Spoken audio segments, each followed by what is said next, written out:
No, when we get to it, we'll do it. Yeah. Okay. Welcome, everyone. We will get started here. So I call this June 23rd, 2026 meeting of council to order at 6:01. This meeting will be held in a hybrid manner where members of council, staff, and the public can participate electronically. This meeting is being live streamed and recorded and will be available on the township website. Notice is hereby provided that under the authority of the Municipal Act 2001 and in accordance with Municipal Freedom of Information and Protection of Privacy Act, that all information attained is considered part of the public record. All rules apply to the meeting as if everyone was attending in person, and if there is a problem with the technology impacting the proceedings of the meeting may be recessed. Just before we go to the national anthem, I'll just make you aware the screen isn't on here, so maybe.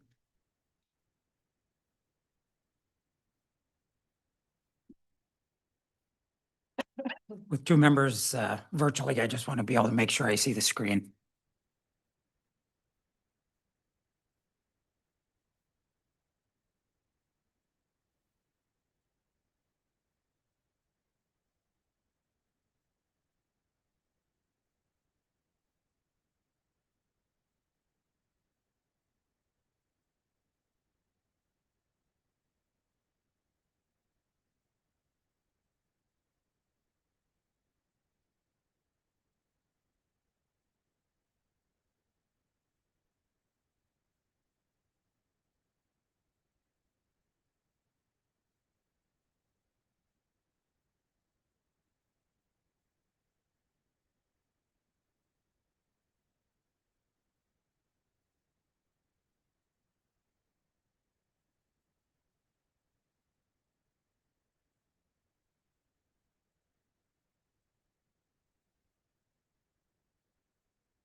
Being a little stubborn.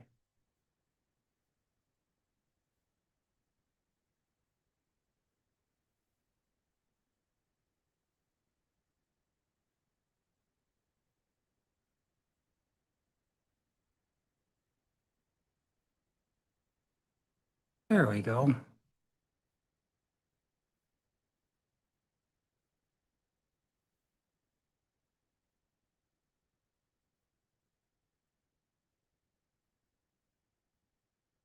It's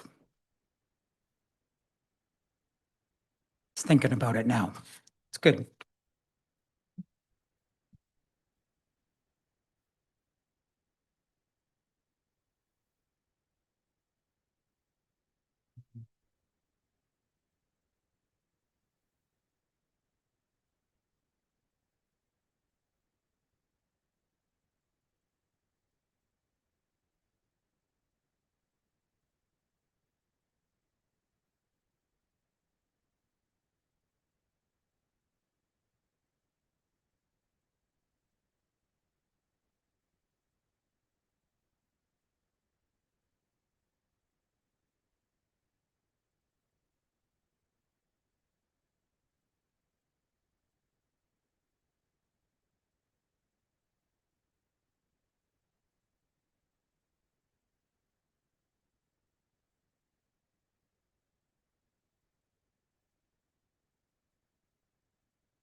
No, no, we can go ahead and I can use the ones on the side.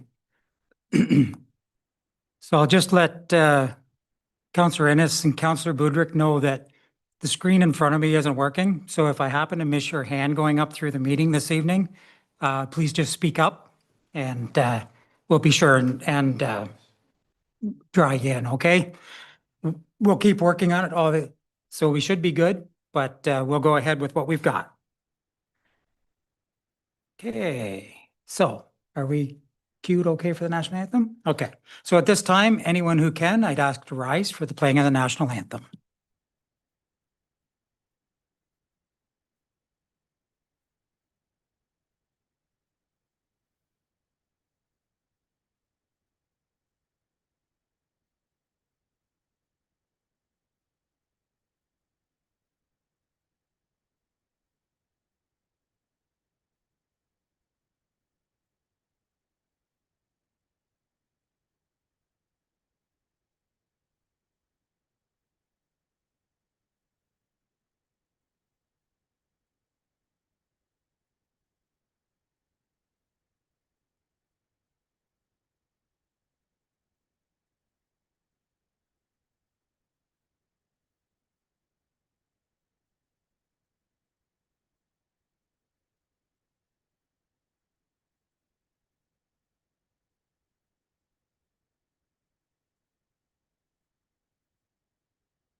We acknowledge that we are being hosted on the ancestral lands of the Haudenosaunee, Mississauga, and Omama-Winini people.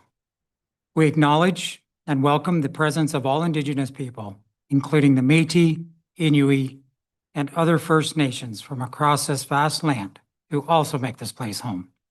The lands we are on today are recognized in the Two-Row Wampum, Dish with One Spoon Treaty, Treaty 27, and the Crawford Purchase. So at this time, I would take a motion for the confirmation of the agenda for tonight's meeting. Councillor Prodrick, so moved, seconded by Councillor Parks. All in favor, please raise your hand. Motion is passed. Are there any declarations of pecuniary interest or the general nature thereof for this evening's meeting? Seeing none. We didn't have any closed session, so we will go straight into presentations. The first one up this evening is former Deputy Mayor Nathan Townend. And you know the drill. Whenever you're ready, please proceed.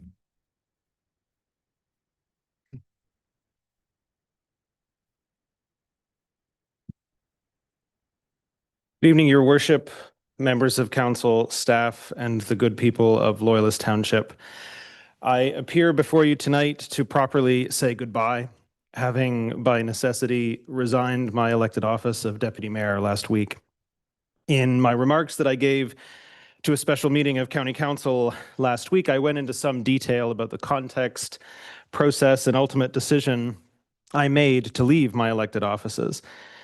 Between that account and what is already recorded in local media, I see no need to repeat what is already public. That said, I welcome anyone to reach out if there are further questions. Tonight, instead, I wanted to speak directly a little about my time on Loyalist Council and leave as my parting words an expression of profound gratitude. A week affords a good amount of time to reflect. One of the things I have reflected upon is how far I have come in 8 years. And as you shall understand momentarily, that is not a statement of my own ego, but one that is truly humble, recognizing as I do all the people who have supported me. When I started, I had big shoes to fill. Duncan Ashley's presence and legacy in the political landscape of both Amherst Island and Loyalist Township was as imposing as his physical stature. I was, to be sure, a greenhorn with little to no idea about what I was embarking on. At that time, Ward 1 was in the post-conflict travails of the Turbine Project, a community exhausted by internal strife. There really were no winners or losers when the costs were counted, and those on all sides could be said to have been somewhat pessimistic about the community's future, mournful about the perceived loss of its past, and cynical, to say the least, about the benevolence of its municipal government. As someone who had come to the island towards the end of that time, I was in a good position to do what I made it my mission to do, which was to bring the island together again in my own little small way by encouraging islanders to reinvest in Loyalist Township, to rebuild trust in council, staff, and the corporation as a whole, and to be the kind of councillor who inspired confidence by virtue of openness, accountability, and professionalism. I feel I did move the dial on that score, and for that I am both proud and grateful to the people of Ward 1 who put their trust in me back in 2018, which seems a lifetime ago, and for the council and staff that supported that important work. I have always believed strongly that every member of council, elected at large or not, should have the best interests of the township as a whole. We are stronger together as a team. Then, of course, I ran for deputy mayor in 2022, something I never expected to do. I am sure if you were to ask Rick Brzee if there was a bitter pill to swallow in his ascension to a higher office, he might say it was paving the way for me. But in all seriousness, Mr. Brzee's election to MPP created a need for stability and continuity of leadership in what was a period of post-COVID flux, which was everywhere, not just Loyalist, but for us also a time when serious industrial files were in progress. Much was in the works. Cometh the hour, cometh the man, enter Mayor Hagedorn. Jim, the pillars of your leadership, if I were to name them, would be integrity, compassion, good humor, and deep thoughtfulness. It has been a privilege being your deputy these past 4 years. It is a rare treasure in politics to serve someone to whom you are ardently loyal and whom you deeply admire. That has been a gift. Another gift you have willingly given me is your unfailing encouragement and support in the pursuit of my own opportunities at leadership. In many ways, the deputy's role on our council is what you make it. Because much like that of the Vice President of the United States, constitutionally, it's not endowed with much responsibility or imagination beyond the obvious supportive aspect and waiting in the wings, which of course, you know, I don't do very well sitting on my hands. And let's be honest, I also like being the boss too. Some mayors with lesser wisdom and greater insecurity might have attempted to curtail my efforts to busy myself in the role. You, being the paternal man you are, instead pushed me to bring the value added to the role that I wanted and needed to. And counter to the prevailing Old Boys Club precedents, at county you supported me for deputy warden and warden twice. I could recall many more instances, but suffice it to say, I owe you a debt I really can't repay, Jim. To the rest of my colleagues, thank you for your candor and your service to this council and to our communities. We faced some tough challenges in our time. We've had some philosophical disagreements. That's the nature of the job, but we've always conducted ourselves with the respect and decorum that inspire faith and confidence in the democratic process, and I want to thank you all for that. I said not long ago that being on provincial advocacy boards has allowed me to see a broad range of council experience in Ontario, and indeed Canada. I hope the people of Loyalist Township appreciate and protect with all their might the high functionality of this chamber. But colleagues, we've also a lot to celebrate too for what we've accomplished together in this term. In particular, I am so proud that after successive councils kicked it down the road, we took the decision to rebuild the WJ. It is a significant investment that will serve generations to come, and I will always be proud that we did that. I'm also proud to have had my personal stamp of initiation on our physician recruitment program, and so grateful to Rebecca, our CAO, for doing the work to make it the success that it has been. I'm also proud to have helped in the development of Loyalist Township's first climate action plan, something through which I gained a friend in Rami Mazarani and, of course, Jenna Campbell. Jenna, I will miss much of working together, and in particular, what amounts to our semi-regular political podcast in your office, albeit with a listenership of 2, if only the premiers and prime ministers would consult us. And I would be completely remiss if I didn't name another friend, Lori McFarland. Ours is an example of the kinds of important and rare supportive relationships that reach across the desk between staff and council. For one thing, you have been in the gunnels of the ferry operation longer than anyone else.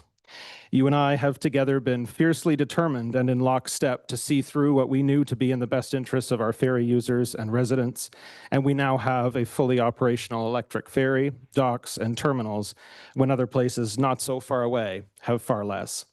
I am sad that so close to a new agreement I won't be able to sign it, but I hope you'll invite me. Frankly, I could be here all night discussing the meaningful relationships I have developed with Loyalist staff, both past and present, such as Steve Silver, without whom I may well have hung up my hat far earlier. I truly do have such great affection and respect for our staff. And there again, I sincerely hope the people of our township know the value of our staff, how hard they work, how dedicated they are to our residents, and how talented and qualified they are in their respective fields. I would struggle to articulate adequately how much staff have meant to me personally and how much I shall miss working with you all. And of course, I want to thank the people of our great township, our community of communities. Over the past 8 years, I have only gained in respect and affinity for our residents. It is truly a great privilege and joy when you're in elected office that you get to know your community more deeply than you really do any other way. Our township is full of community-minded, generous, kind people who take care of one another, who care to make our community better, and give of themselves to make it happen. Lastly, I want to thank my friends and family, some of whom are here in chambers tonight, people who have supported my political career from the beginning, and to my partner, Peggy, without whom none of my work would have been possible, and without whom I have shared the high peaks of joy and the lowest troughs of anguish that public life inevitably brings. The truth is, if you boil all of this verbosity down, which I'm sure council wishes I would, I owe so much to this place and to this community. I would never have realized my potential or found and understood the depth of my passion for the work of municipal government, which I continue in a new role.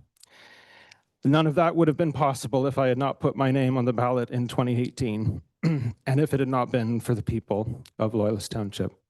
Thank you all.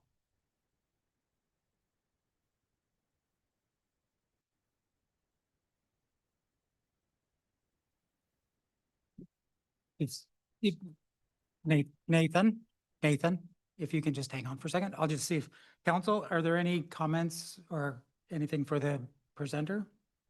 Councillor Broderick. Again, I can't put into words, but I thought I saw maybe a tear there. So best of luck, Nathan. I know we'll be seeing you around, whether it's at the GOAT or maybe at the county, we'll see, but best of luck. Thank you. Any other, Councillor Willis?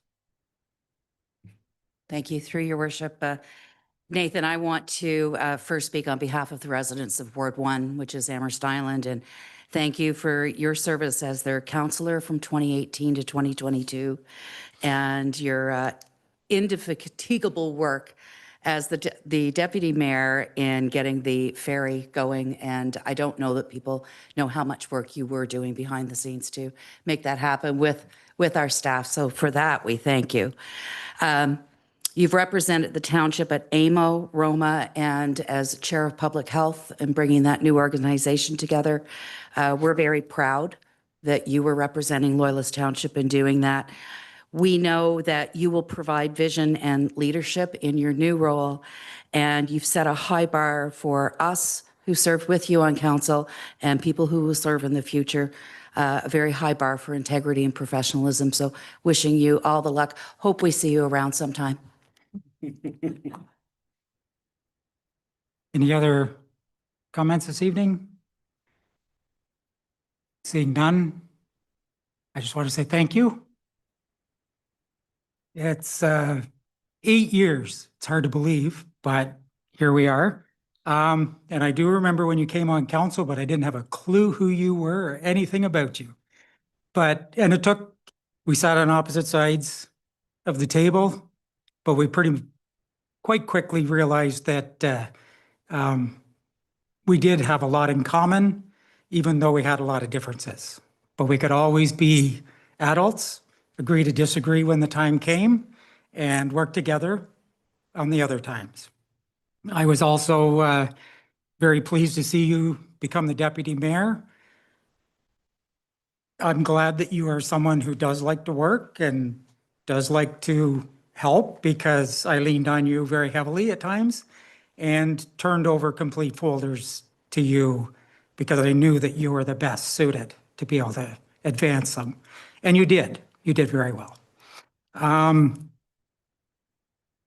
And yes, I did support you with deputy warden and warden, even though myself, I didn't go for warden for my own personal reasons. Up to date, I have never done that yet.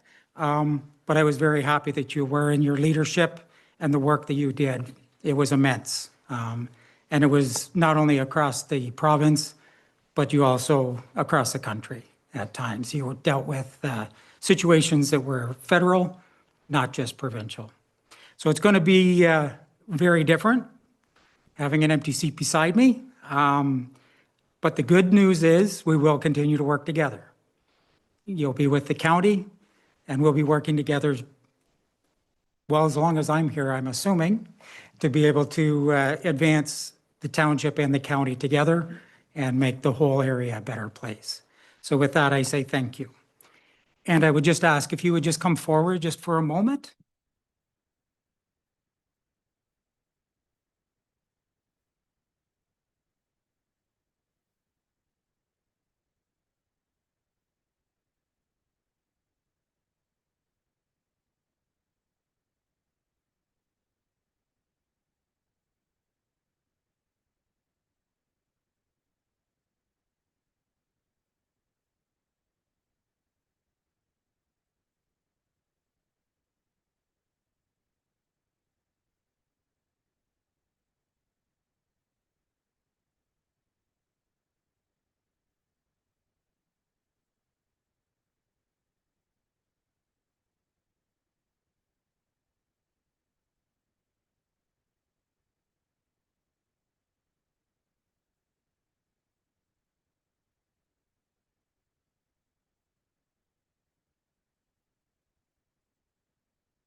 There we go. Okay, so we have one more presentation this evening, and that is the 2025 financial statements presented by Richard Stigina, CPA and partner for Baker Tilly. Good evening. Good evening. It's a pleasure to be here. You're in the meeting now, so welcome, and feel free. Did you have anything to say, Director, before we go to the? Thank you, Mr. Mayor. No, not really. I think we're just here to support Richard in his presentation. If there's any questions, we can help answer along with Richard. Thank you. So whenever you're ready, please proceed. You are up on the screen, so we can see your display as well. Thank you. Good evening, everyone. Pleasure to be here to run through this presentation. The first part of the presentation reflects what we've done as auditors, and the later slides then give you an idea of some of the financial results. So first, moving along to the next slide. Within the detailed financial statements, which are in the agenda a little later with the treasurer's report. Within there is our independent auditor's report, and that is our report on the financial statements. The auditor's report has remained consistent in content with the prior year. So what we've presented here, that in our opinion, the accompanying consolidated financial statements present fairly in all material respects.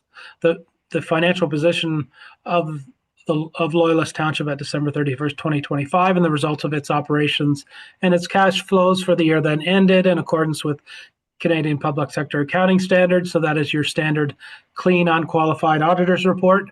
And keep in mind, as required by the Ministry and the Municipal Act, that you're following Canadian Public Sector Accounting Standards, more commonly known as PSAB, which are different than how you budget. So I will try to maybe highlight a few of those differences as we go through. But as I said, standard, clean, unqualified auditor's report. If you move along to the next slide, it just gives you an idea of some of the procedures we do in gathering our evidence so that we can produce our auditor's report. And some of the items are listed there on the slide, and as well too, looking at how amounts flow through your accounting records, both revenues, your inflows and your outflows of payroll and disbursements, and then how you adjust things by journal entries. Those are all streams that we take a look at. Then moving along to the next slide, overall the audit is complete pending receipt of the representation letter, receipt of the legal letter when we did up the presentation, and we have received that already, as well as council approval of the financial statements. Overall, there were no difficulties encountered during the course of our audit or disagreements with management or changes to our initial audit plan, and excellent cooperation from management and staff. And I think too that point needs to be maybe highlighted a little more this year too, as you had some significant changes within your finance department this year. So it was nice to see then the information was provided accurately and quickly with new people within the department. So that was good to see. And as well too, the other nice thing for 2025, there were no changes for PSAB requirements as there were in 2023 and 2024. So that was good. There will be changes in 2027 when the format of the statement changes, but for 25 and 26, it should remain consistent. And as well too, taking a look at how things were adjusted, and as a result of adjustments agreed to by both us and your management team, there was nothing unadjusted that we found, so that the statement of uncorrected differences, that there's nothing on there, which is good to see. So that's a summary of how the audit went. And as I said, it went well. So that was very good. And then when we move along to the following slide, these slides then are taken as extracts out of both this year's financial statements and prior years to give you some ideas to some of the trends facing the township over the years. And as you can see there, in 2025 is the column on the right highlighted there. And just as a reminder, as we as auditors, we started the audit for the township in 2024, and so the last two columns on the right are the ones we had audited, and then the other numbers are coming from financial statements from the prior auditor. Overall, as you will see there, that your financial assets did decline slightly. Overall, your cash position remains fairly consistent year over year, a slight increase. The biggest change is your accounts receivable. At the end of 2024, you had numerous capital grants outstanding, mainly in relation to the W.J. Henderson project. And you will find that then will have a ripple impact throughout the financial statements for both looking at 2024 and 2025.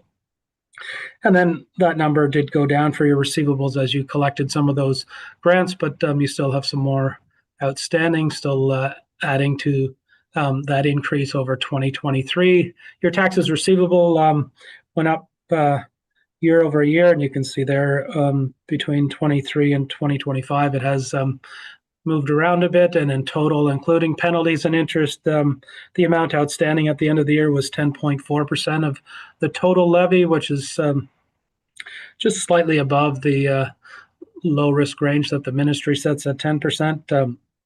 Last year, you were at 9.7%, so just a small percentage increase there. And then as well, too, you'll just note this year, the new loan receivable amount for works done on Emma Street in relation to a local improvement charge. So that amount will be collected over time. So you had about $48.3 million in financial assets. And so they're under PSAB, those are assets that are either cash or can be turned into cash. And then when we take a look at the following slide, you will see who you owe money to on your financial liabilities. With some of your capital projects winding up throughout the year in 2025, there were just less amounts outstanding in your payables for construction invoices, your deferred revenue, obligatory reserve funds. That represents monies you've received for Canada Community Building Fund, provincial gas tax, parkland levies, and development charges. So you've received the cash, but you just haven't spent it in accordance with the various agreements there. So it doesn't come into revenue until you spend it in accordance with that. Your other deferred revenue represents funding you've received in advance of spending that for both your OCIF funding as well as some CMHC funding, and then as well too other grants, and as well too there's some money set aside in there for the building department as well. So that's makes up the $5.1 million. Your long-term debt, you will see, did increase year over year as you did receive a loan from FCM for new debt for the W.J. Henderson Recreation Complex. There was just some change in your landfill estimates, resulting in your asset retirement obligation decreasing. And then you have two amounts for future employee benefits that are calculated by an actuary. And those amounts did increase to about almost $2.6 million. So in total, you had about $60 million, almost $61 million in financial liabilities. And then on the following slide, you will see just the trend of your net financial assets / liabilities over the years, over the last 5 years. And what you will see a little later on in another slide is your capital spending from 23 to 25 was higher than it was. As a result, then really what you're doing is moving assets from financial assets into non-financial assets, so converting them into tangible capital assets, causing your net financial asset position to decline. And you can see that on the following slide, whereas these are your non-financial assets. So these are assets that you have that you hold and you that are utilized to provide services. So you don't, unlike financial assets, you don't try to turn them into cash. So you can see there the growth in your tangible capital assets from 2022 right to 2025. So you can see the investments you've been making into capital there, and those amounts growing. And then as well too, you have some other supplies and inventory and prepaid expenses, mainly insurance, that will be utilized in 2026. So that non-financial assets is about $281 million. The following slide gives you an idea of the total capital asset additions this year, and the $39.5 million noted there. When you take off the amortization of about $7.5 million, ties back into the net increase in your net financial assets. You will see on the previous page, and as noted in the treasurer's report later on. And you can see there the largest component was about $22 million spent on the W.J. Henderson complex, which is the majority of your asset additions in 2025. And then the following slide, as I mentioned earlier, you can see your capital asset additions in 23 to 25 were increasing and higher than they were in 2022. And then we come along to the summary of your accumulated surplus on the next slide. And overall, you will see there that on the detailed draft audited financial statements, the township is showing a $268.7 million accumulated surplus. But if you take a look at the components thereof, 242 million of that is tied up in your capital assets. So this, as a result, then these are the assets that you have and you're utilizing and not turning into cash, as I mentioned earlier. So that explains why you don't have $268 million in your bank account. It's there invested in other things. And that number represents the net book value of your assets less any liabilities associated with that, being your long-term debt, your asset retirement obligations, and your unfunded capital. And really the amounts, looking at the lower part, your reserve and your reserve funds. So these are the amounts that you can utilize moving forward into future years' budgets.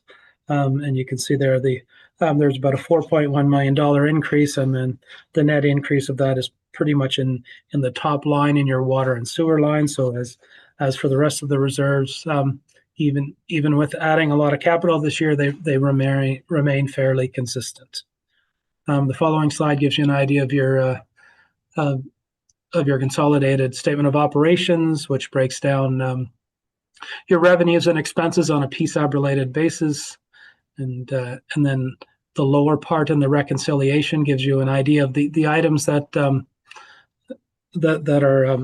PSAB-related that aren't within your operating budget, and the reconciliation you can see does bring everything down to zero. As a result, then within your budget as well, as of course for your tax rate budget, you're supposed to not be budgeting a surplus or deficit, whereas within the PSAB budget, there is a surplus showing there. And as you can see, items related to tangible capital assets, long-term debt, amounts in relation to loan proceeds and loan payments, and transfers to and from reserves are the major differences there. The following slide, you will see a summary of your revenues and expenses for the last 5 years. One thing to keep in mind under PSAB, to record revenue, so grants for capital projects like the W.J. Henderson project, that revenue is recorded in PSAB in the year that you've earned the revenue, meaning the year you spent those funds to earn those grants, whereas the expense will come later on when those facilities get depreciated. So that's why you can see the revenues are so much higher than the expenses in the last few years there. And then moving along to your financial activities. This slide is taken directly out of the detailed financial statements, and you can see there that in total, your actual revenues were coming in a fair bit higher than budgeted, and that's in relation mainly to capital grants for projects that started in previous years, where the grant revenue was recognized this year when it was spent. So that is mainly the variances in your Government of Canada line and your Province of Ontario line, as well as your other municipalities line. And of course, taxation being your largest revenue, and within your user charges, your water and wastewater charges are the major component within there. So in total, you had about $75 million in total revenue, up slightly from the previous year and higher than the budget. Then the following slide gives you an idea of where you spent your money, and this slide here is in PSAB format, so that this includes amortization, loss on disposal of some assets, changes in future employee benefits. So they're all flowing through there. But in total, you were coming in slightly higher than budget of almost $49 million in total actual expenses, in comparison to $47 million. There were some additional costs throughout the year in relation to contracted services, as well within planning and development. There are some items, PSAB adjustments for adjustments to fair value of loans outstanding that are within the actuals that were not in the budget line. So, and then as well too on the following slide, you will see there that like most municipalities, you provide your services with staff. So therefore, salaries and benefits are the largest component there. And in total, you were coming in slightly under budget there, and as well too with you can see there the amortization coming in higher than the previous year amount, and as well too some additional external transfers for community payments were higher than budgeted, and therefore causing some of the variance there. But in total, $49 million in actual expenses, up from the prior year and slightly from the budget. But overall, still with the increase in reserves, the township still had a good year and accomplished a lot of capital investments that will benefit the township in the future. So that is a summary of the audit and the audit results.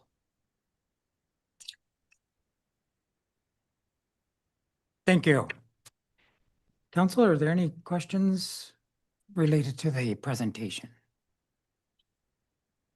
Seeing none, we do have a recommendation in our agenda. If someone would like to present a motion, Councillor Broderick.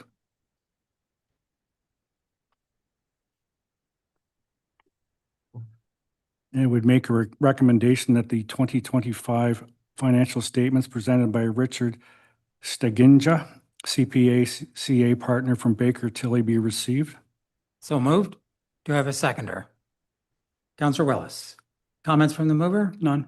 Seconder? Other members? Call the question. All in favor? Motion has passed.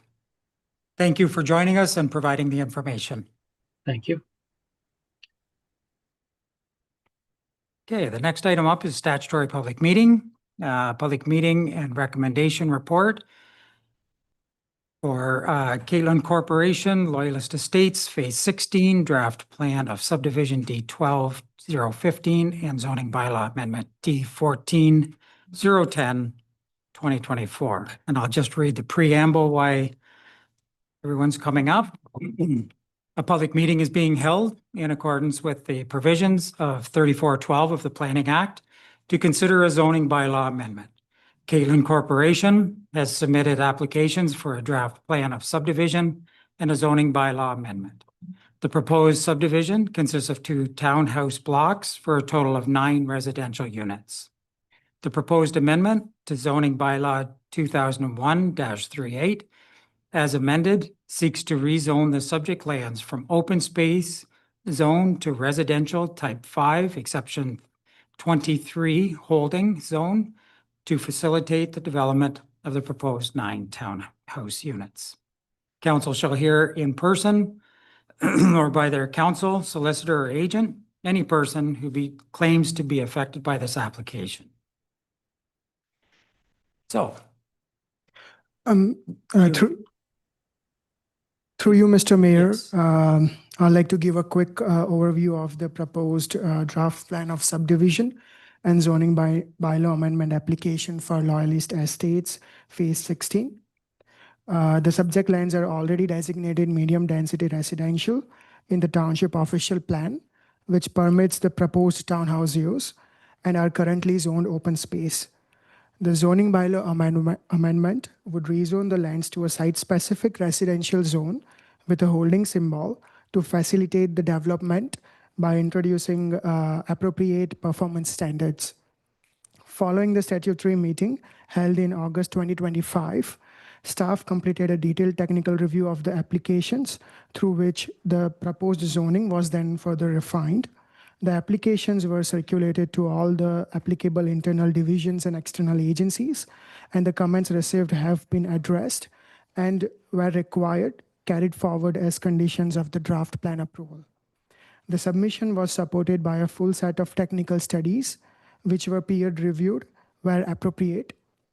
This returned supportive outcomes, and the necessary requirements arising from them have also been incorporated as a part of the draft plan conditions. The proposed townhouses are compatible in size, scale, and character with the existing townhouse dwellings within the surrounding community. The proposal is also consistent with the provincial planning statement and conforms to both the county and township official plans. At the time of the meeting back in August 2025, no public comments were received. And as a part of the circulation for this meeting, neither any comments were received to date. So that being said, for all the reasons mentioned before, staff are recommending approval of both the zoning bylaw amendment and draft plan of subdivision applications, subject to the conditions outlined in the report.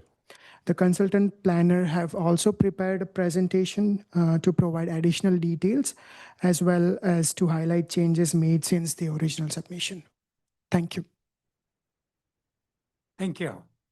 And welcome to the meeting.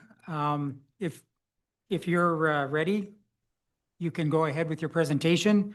The slides are up on the screen so we can see them as well. Through you, Your Worship, thank you. My name is Liam Kofed, and I'm a senior planner with Macaulay Shiomi Howson. We are the planning applicant. We're the planning consultant for the applicant.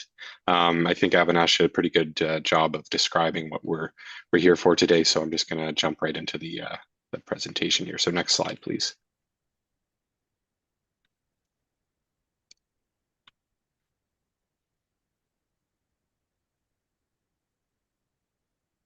Perfect.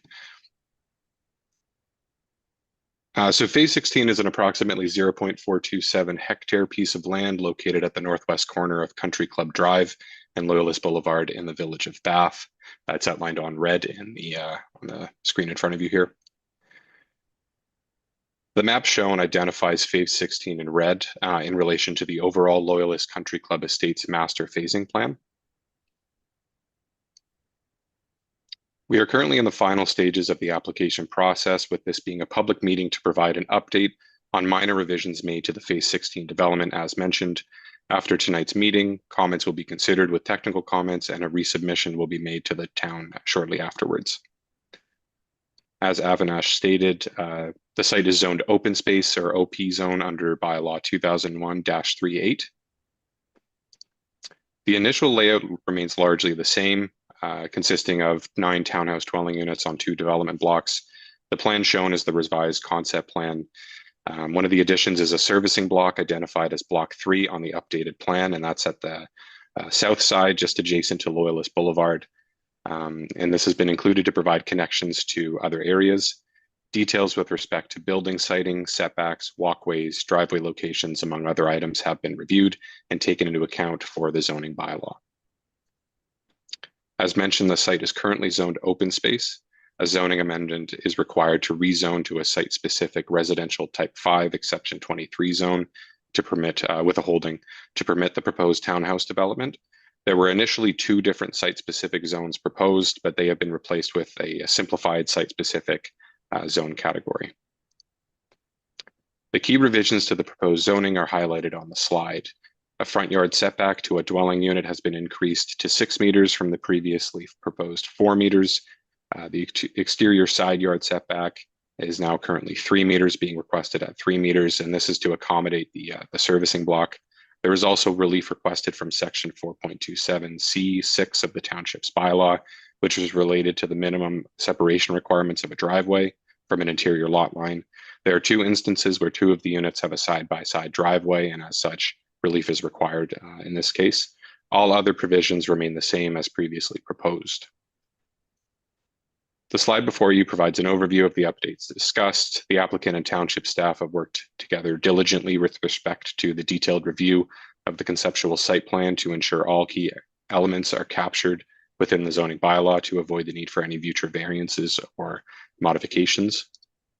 As mentioned, we have been working collaboratively with township staff to finalize the proposed zoning provisions for the site. Staff provided conditions of draft approval, which have been reviewed and are acceptable to the applicant. And that concludes my presentation. I'm happy to answer any questions.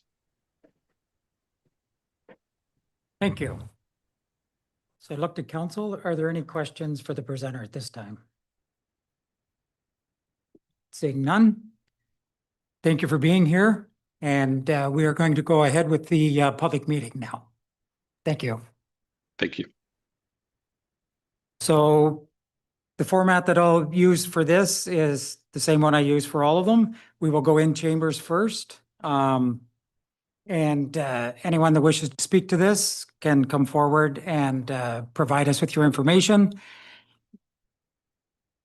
And yes, and there's a limit of 3 minutes per person to speak.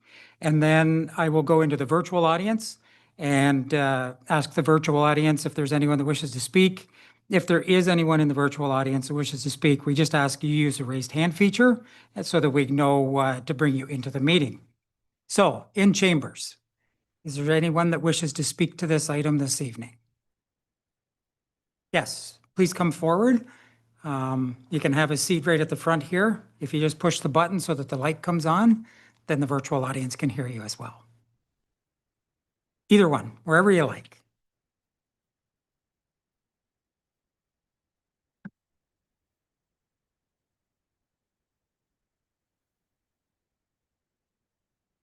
There you go.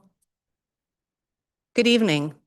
My name is Wilma Pettingill, and I live on Loyalist Golf and Country Club, and am directly impacted by this proposed development of 9 high-end townhomes on a small 0.4 hectares of open space, not residential, wetland green space at the entrance to the golf course. We paid, along with many others, a premium for the view we have. That was important to us. I am not someone who opposes change and development, but when a small space of natural wetland is destroyed purely for money, we need to speak out. Enough is enough. We moved to Bath to be in the country and in a small community. Until the last years, there has been a balance of industry, business, housing, golfing, and green space. The small piece of land should have a welcome to Loyalist Golf Course sign on it, not packed with homes. These homes will destroy healthy trees, shrubs, homes for wildlife, birds, and many species of flowers, which are all thriving well. We no longer hear coyotes at nights.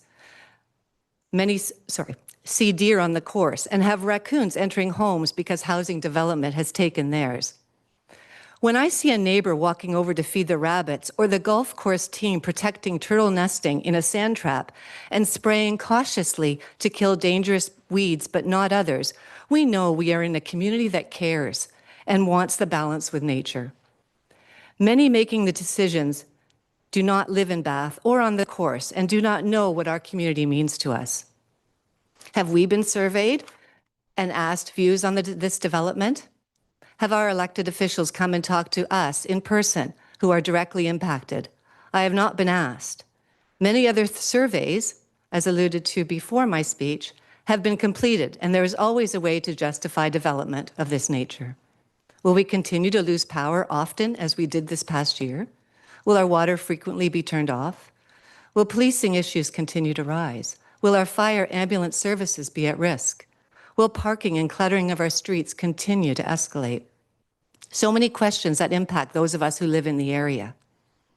Several months ago, we saw a surveyor in this green space tagging perfectly healthy trees and shrubs. When we asked him what was happening, he did not know. March 29th, I sent an email to the builder inquiring if anything was happening on this land, requested paperwork, drawings, etc. To this day, I have not received a response. Until I received this notice a few weeks ago in the mail, I did not know. The red dot on the paperwork shows it in front of one home. I know the red dot on the corner of this green space shows very small. It was not until I called the planning department here and asked questions did I receive the information and the actual layout going halfway up the street, not indicated at all in the letter.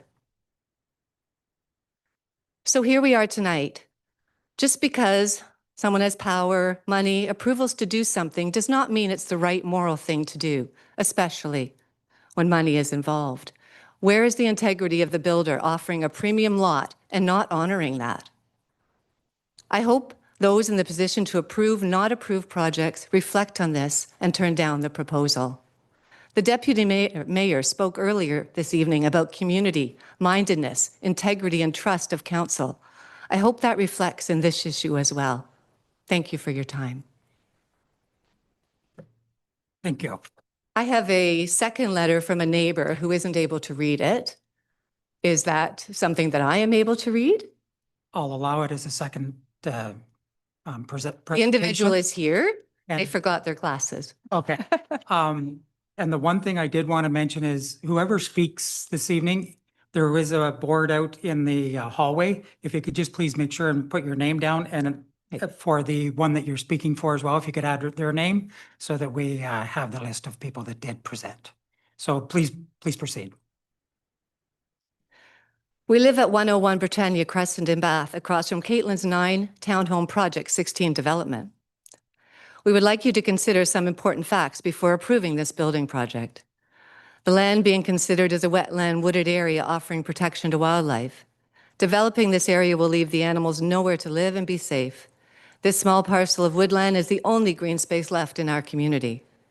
In this particular section of wetlands, we have seen deer, coyotes, foxes, ducks, all kinds of birds, including snow owls, butterflies, rabbits, and just this spring, a pair of timber wolves. Why in the world would our Loyalist Council members approve this thoughtless project and eliminate this last section of green space in our community? For years, residents have used this hill on Country Club as a recreation area for walking, running, biking, and walking entirely because of the green space between the golf course and the street. This recreation and wildlife habitat will all end with the construction of 9 townhomes. When our homes were sold to us, we all paid a premium for the view that this wooded area and the golf course provided. This area was to remain green space. Our taxes and property values for 20+ years have reflected this. The builder will understand clearly, wants to develop everything, including the green space, for dollars. We do, however, have a problem understanding why Loyalist Council would allow the builder to develop and destroy this only remaining wetland section to build these townhomes. Thank you for your time. Thank you. Is there anyone else in chambers that wishes to speak to this item? Seeing none, I'll go to the virtual audience. If there's anyone in the virtual audience that wishes to speak on this item, please use the raised hand feature so we can bring you into the meeting. There are none. No hands? Thank you. So that concludes the public meeting portion of this item. I'm just looking at staff. Are there any final comments that you wish to present?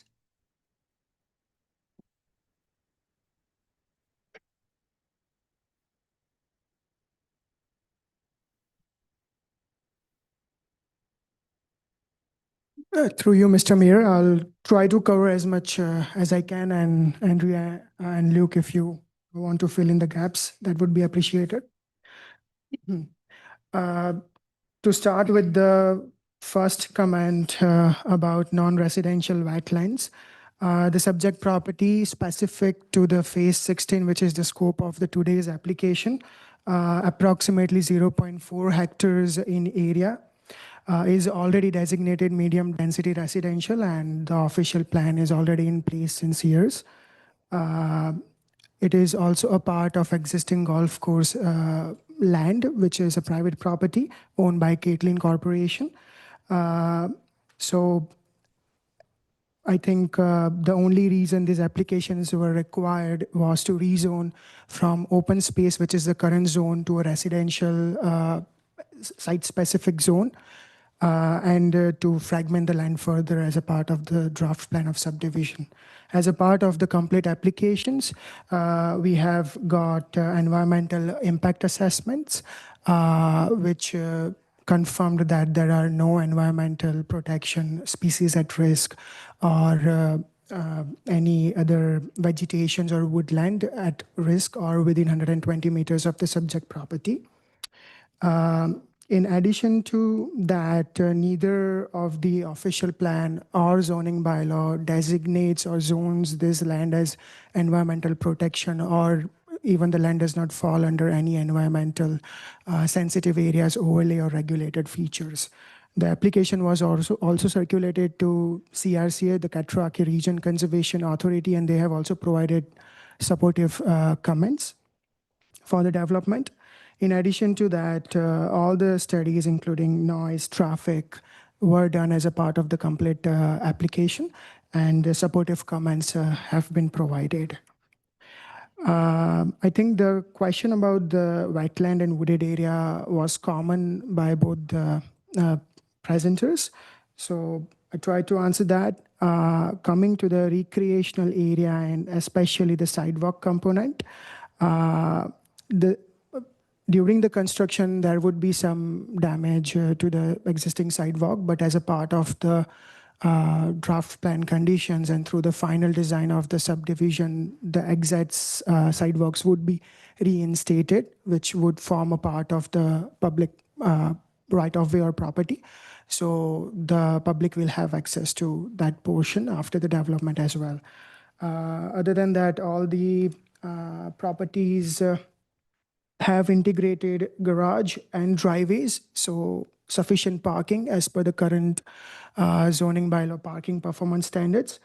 A traffic impact study was also completed and independently peer reviewed. Both confirm that the existing road network can handle the additional traffic from this 9 units and that no intersection improvements are needed. Also, a noise study was completed and peer reviewed, and given the size of the development and the traffic volumes generated as such are low, no noise control measures were either provided. I think that concludes what I have to say. If you have any further questions, or if Andrea or Luke wants to add in. Yes, through your worship. The only thing that I would add is in terms of the environmental impact statement that was done, it was not to say that there may not be a tree on the property or any wildlife that go through the property, but any of the significant wildlife or significant woodlands or any of those features like wetlands that are protected under the provincial planning statement and our official plan were not found on the property or within 120 meters of the property. And the last piece of set of comments were comments around hydro and emergency services, and I can confirm that both Emergency Services Department and Hydro One were circulated the applications and did not express any concerns. Thank you. Thank you. Turn to council. Are there any questions at this time? Councillor Willis. Thank you, through your worship. We've had a number of planning applications in front of us that kind of suggest that council has the right to say no. But with the changes that have been done within the province with planning, if council said no to this application, what is the likely thing that the developer would do? Through you, Mr. Mayor, it can be appealed by the developer to Ontario Land Tribunal. Okay. Yes, carry on. As a follow-up, is your experience that the township would win at the Ontario Land Tribunal if we tried to defend a decision not to allow this development to go forward?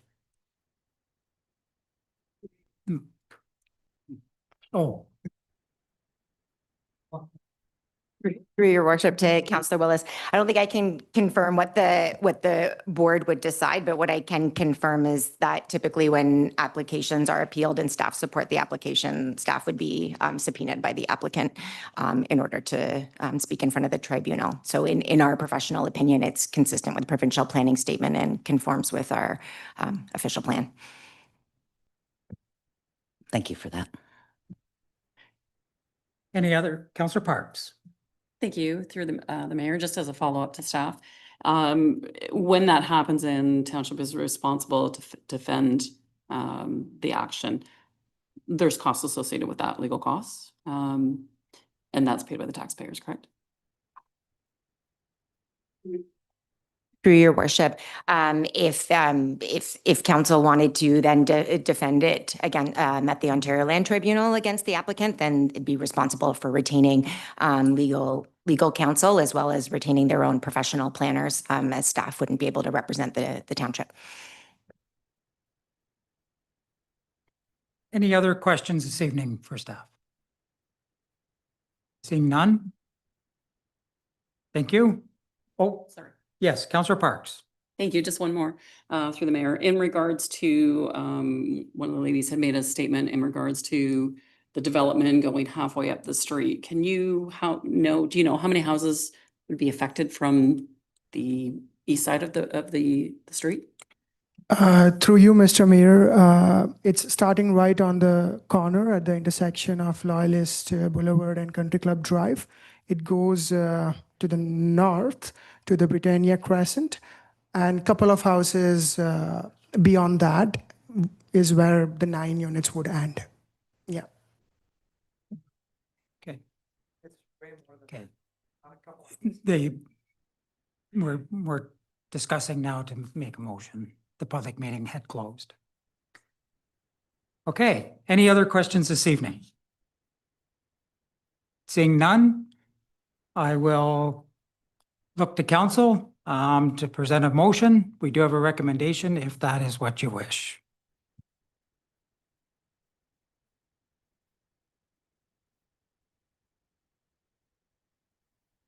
I make the second call. I would look for a motion to be presented this evening. Councillor Willis. Sorry, it's very long. Oh.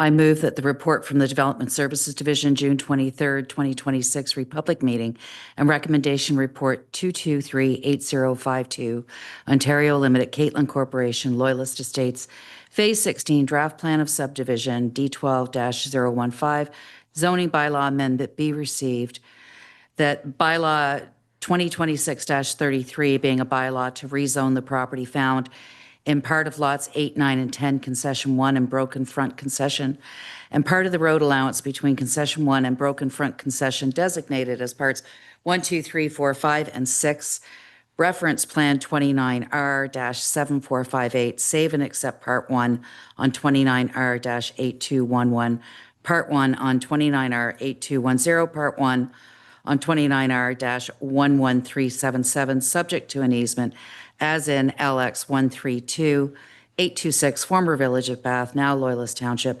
County of Lennox and Addington, from open space zone to residential type 5 exception 23 holding zone to facilitate the development of the proposed 9 townhouse units be enacted and passed, and that the Loyalist Estates Phase 16 Draft Plan of Subdivision D12-015 be approved, subject to the conditions as provided in the attachment section of the staff report.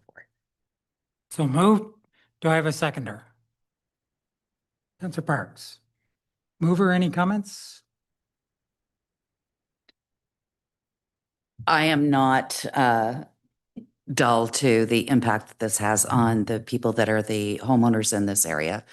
And I'm very sorry that we don't actually have the ability to make any changes to this, even if we really wanted to, but it does meet all of the requirements that our professional staff have reviewed. So I'm sorry that we couldn't help you more, but our hands are very much tied. Thank you. Seconder? Thank you, through the mayor. I was actually going to share the same comments in regards to the application. Council really has no choice or doesn't have much of a choice in regards to these planning applications that come forward to us. And, you know, as much as I would like not to support it, I have to do what's in the best interest of the township. And that's what I'm voting on.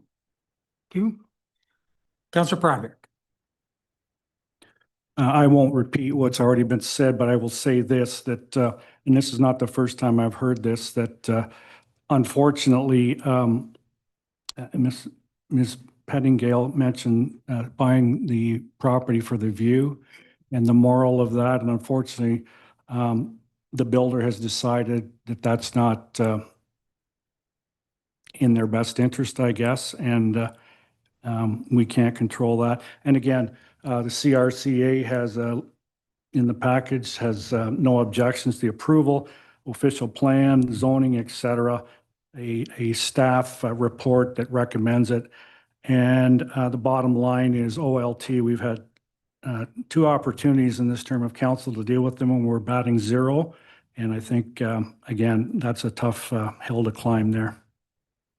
You, other members of council, any comments? Call the question. All in favor? Motion has passed. Okay, thank you. The next item up is open forum. So during open forum, any person may address council on a matter that is listed on the agenda, except items that were subject to the statutory public meeting. Anyone wishing to speak at a council meeting can register in advance, which I don't believe we had any do. Or I will again call for in chambers. If anyone wishes to speak through open forum, they may. And then I will go to the virtual audience and ask that if you raise your hand, we will bring you into the meeting. So then, sorry, I'll just give a moment. Let's just head out if you want to. Thank you.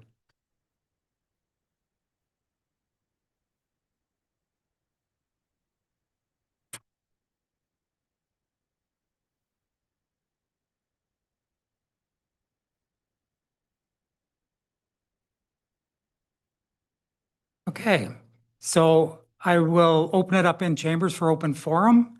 If anyone wishes to speak under open forum, please come forward and you can share your information.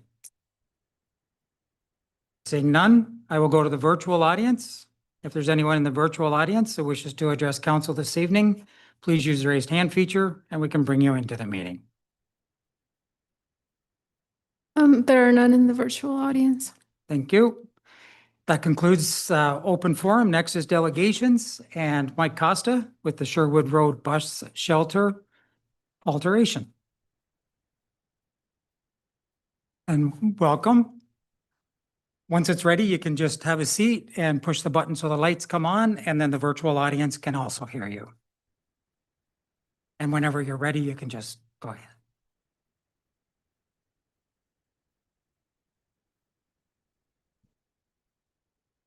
Good evening, Your Worship, members of council, township staff.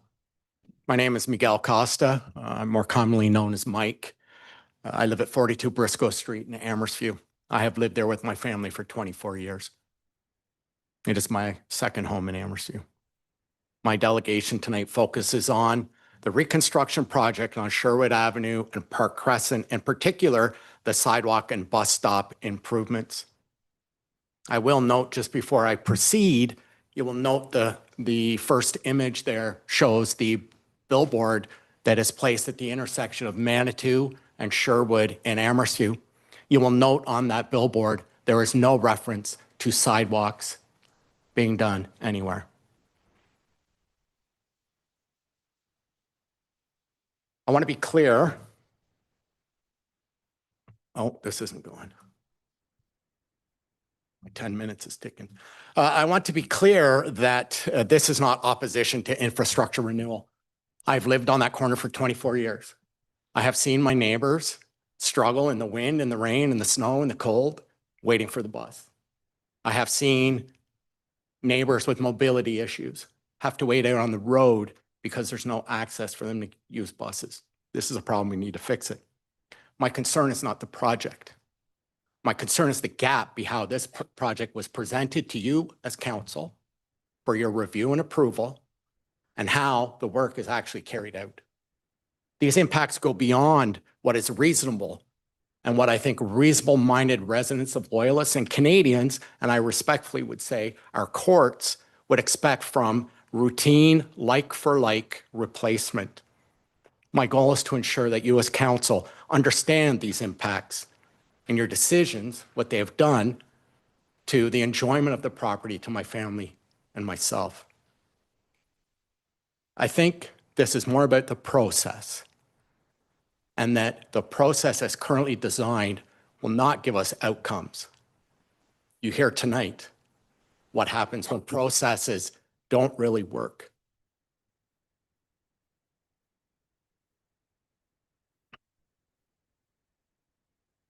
Township clerk, and I thank the township clerk for their assistance, June 9th this year, provided me with written correspondence in response to my questions about this project. The work was classified as routine, like-for-like replacement. But because of this classification, because of this label, this project now is exempt from formal consultation. And because of that, it is assigned an informed level of engagement with ratepayers. Informed level. That classification assumes minimal predictable impacts from the project with no need for consultation with homeowners. However, the outcome of this does not hold up to this explanation. You will note there on the pictures, what you see there is the previous sidewalk, flat, level, easy to mow by the guy here who's been mowing it for 24 years, and now what has been designed there.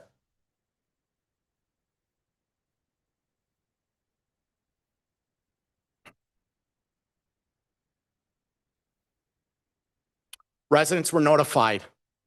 Yes, we were. On the 9th of June, a notice was dropped in our mailbox and a staff member talked with me for 5 minutes in the driveway. We were notified. This is not meaningful engagement. There was no opportunity to review detailed designs or drawings and understand the impact as the homeowner who lives beside this project on what this would mean for me and my family. As a matter of fact, I was only provided drawings tonight after repeated requests of the township to be informed as what's being built beside my house. Without clear information, residents cannot assess or raise concerns. Engagement should reflect actual impacts and not just project classifications. One of the most significant changes is the elevation of now the sidewalk. This pedestrian corridor has been raised approximately 2 feet or 600 millimeters. While that may seem minor on paper in engineering drawings, in practice, it has created a higher vantage point. It has basically created an observation platform for individuals now to look into our backyard. Pedestrians can now look directly into my yard where they could not before.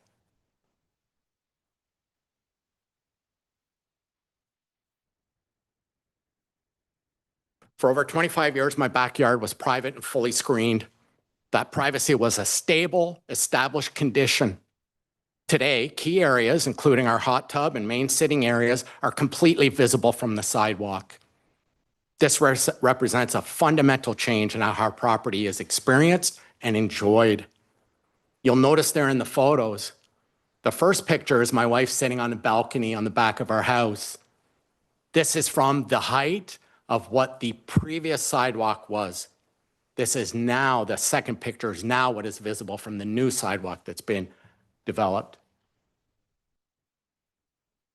This next images clearly show the difference before and after construction. What was once private is now exposed. The change in sightlines is a key issue. It is not the presence of the sidewalk.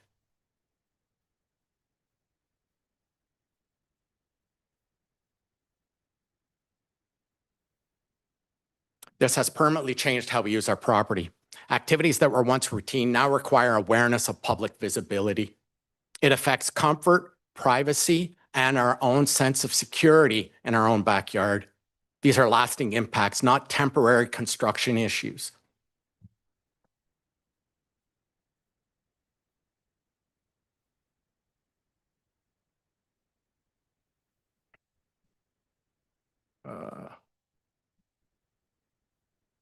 I'm sorry here, it looks like this.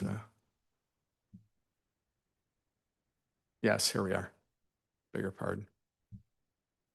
This has permanently changed how we use our property. You'll notice there that image, the image there of me waving over the fence. Well, that's the new height of the sidewalk. That's what people see now when they walk by our home.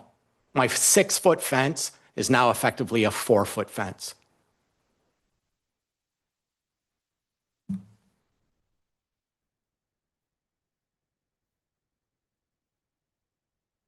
The absence of formal impact assessments, the township advised in the clerk's letter that there was no formal impact assessments conducted. That includes no assessment on the impacts of privacy, sightlines, drainage, and elevation impacts. Without assessment, impacts cannot be identified or mitigated in advance. This highlights a gap in how routine projects are evaluated. In fairness, not one township employee came to us and said, hey, what's your experience on this corner? The first time I spoke to anyone is when I had to protest and refuse to leave the construction site until township staff arrived, along with the police. Residents should not have to engage in protest to get answers from staff.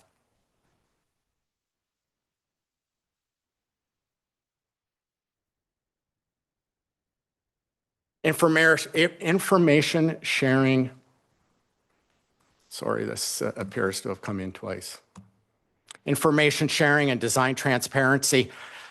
Design drawings existed, but they were never shared. Repeated requests, and only tonight they were delivered at my door 45 minutes before this meeting. Residents were expected to request information they did not even know existed. Visual communication is essential for understanding changes like elevation, and early transparency would have helped misunderstandings and conflicts.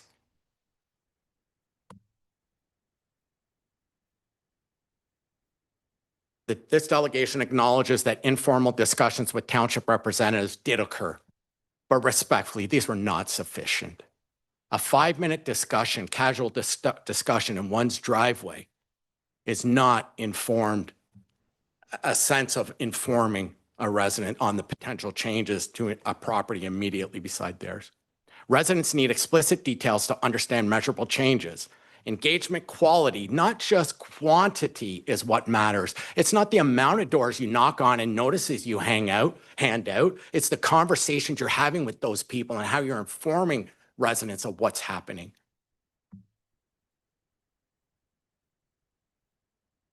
My delegation in response, I request from council a review of the project classification and confirm if this project should be considered routine like for like given its final design and impacts. A review of the engagement approach. Assess whether inform was appropriate or meaningful based on the changes that are happening. Provide design transparency. Explain elevation decisions, alternatives considered, and share the final drawings, which I did receive tonight, so thank you for that. But most importantly, and I think an area in which we need to really work, is to ensure that processes capture projects that have real impacts on adjacent properties. Township Council, this change and this project was buried in the 2026 hot asphalt, concrete, and bitumen replacement cycle, our roads project. This project design and drawings were buried and hidden in there like an omnibus bill to which you approved. And respectfully, I don't think you knew or had awareness of the impacts of this and how our right to enjoy our property is negatively affected by the decisions this council and township have taken in this regard. I would like, and I will, and acknowledging also the clerk's help, is the help of Road Supervisor Kyle Labbit, who has been very helpful in talking with us. But we want mitigation measures, and we want this addressed, and we want to be made whole. Our privacy should not have to be given up because township wanted to change a sidewalk that was perfectly fine. There was no issue there. And respectfully, yes, we need to improve township or transit supports and bus shelters and all the rest. But that bus shelter has 4 riders a day. And I know this because my security camera on the side of the house picks up every time someone stands out there. And the reason it only has 4 riders a day, because if you catch the bus on that stop, you're riding for 20 minutes through Amherstview before you leave. Across the street is where the volume of ridership is, because at that stop, it takes a minute and then you're out of Amherstview. Such a large structure beside my house was not required. And if it was, fine. But just a respect for the people that have been cutting the grass there for 24 years. And now we have our privacy, our peace, and our security impacted because of this decision. I would like in writing from council how our impacts are going to be mitigated and how township council, or how township will make this right for us. I thank you for your time. I thank you for the opportunity for the delegation. And I thank you all for your continued work for all of us in the council, in Loyalist Township. Thank you. Thank you for bringing that forward, providing the information. I would just look to council. Are there any questions for clarification on the presentation? Councillor Broderick. Thank you. And through your worship, Mr. Costa, thank you for your presentation. You sort of were on two tracks there. You talked about process and then you talked about mitigation. So in a process, like, give me just sort of like your Coles notes of a process that you would see, you know, down the road in the future. What would, in your opinion? Yeah. I think that in fairness, you know, this is road allowance. I have no right to that. I get that absolutely. But I think the qualifier is the degree of impact and the work that's being done. I think calling it like for like, it's not factual. I think arguing, looking at the project from impacts to immediate adjacent homeowners is the issue. 4 other people in this intersection are impacted. Those 4 people now have driveways that are markedly lower than the new sidewalk. They are going to be impacted. They were advised to move their cars and the loss of their driveway the day of. No advance notice. So, Councillor Broderick, I think for me, a process in which these things are not buried inside budget bills. When there's projects that are immediately adjacent to private homeowners' property, there needs to be a higher level of scrutiny there, even if they are in right-of-ways that the township has full control of. The fact that this is butting against my property is at issue. The fact that it is now a vantage point for people to look right into my backyard is a problem. Yeah, I guess I'll just have to make sure I'm wearing shorts when I'm in the hot tub. Well, that sort of leads into my next question about mitigation. In your specific case, what would be your view on that? You know, is it fencing? Is it whatever? I think in fairness, the mitigation is since the fence height was adequate previous to this construction, we have now increased by roughly 2 feet. I think an opportunity for me to have the fence replaced along the easement of the sidewalk at the appropriate height of 8 feet, that then would give me that additional 2 feet that I've lost with the elevation of the sidewalk. Thank you. Any other questions from council this evening? Seeing none, I would take a motion this evening to receive the presentation, the delegation. Councillor Broderick? And go ahead. Yep. Sorry. I would move that council receive the presentation from Mr. Cost in regards to the Sherwood Road bus shelter alteration. So moved. Seconded by Councillor Budrick. Mover, any comments? No, I think I've heard what I need to hear and I've said what I need to say. Thank you. Seconder, any comments? I spoke with Mr. Cost a couple times on this argument, and I do agree with his issues. They are very valid. Yes, I can understand that. Other members of council? Councillor Willis. Would it be appropriate to ask for a staff report on how this could be addressed in the way of mitigation? Yes, it would. If I could do a friendly amendment to that effect? If you want to present a friendly amendment, we'll see if it's accepted. Your friendly amendment is just to request a staff report. Thank you. Mover, I'm okay with that. seconder, It's friendly, it'll be added. Thank you. Other members of council, any comments? Call the question. All in favor? Motion is passed. Thank you for being here and presenting this to us. You're welcome to stay for the remainder of the meeting, or you can go whenever you please. It's riveting.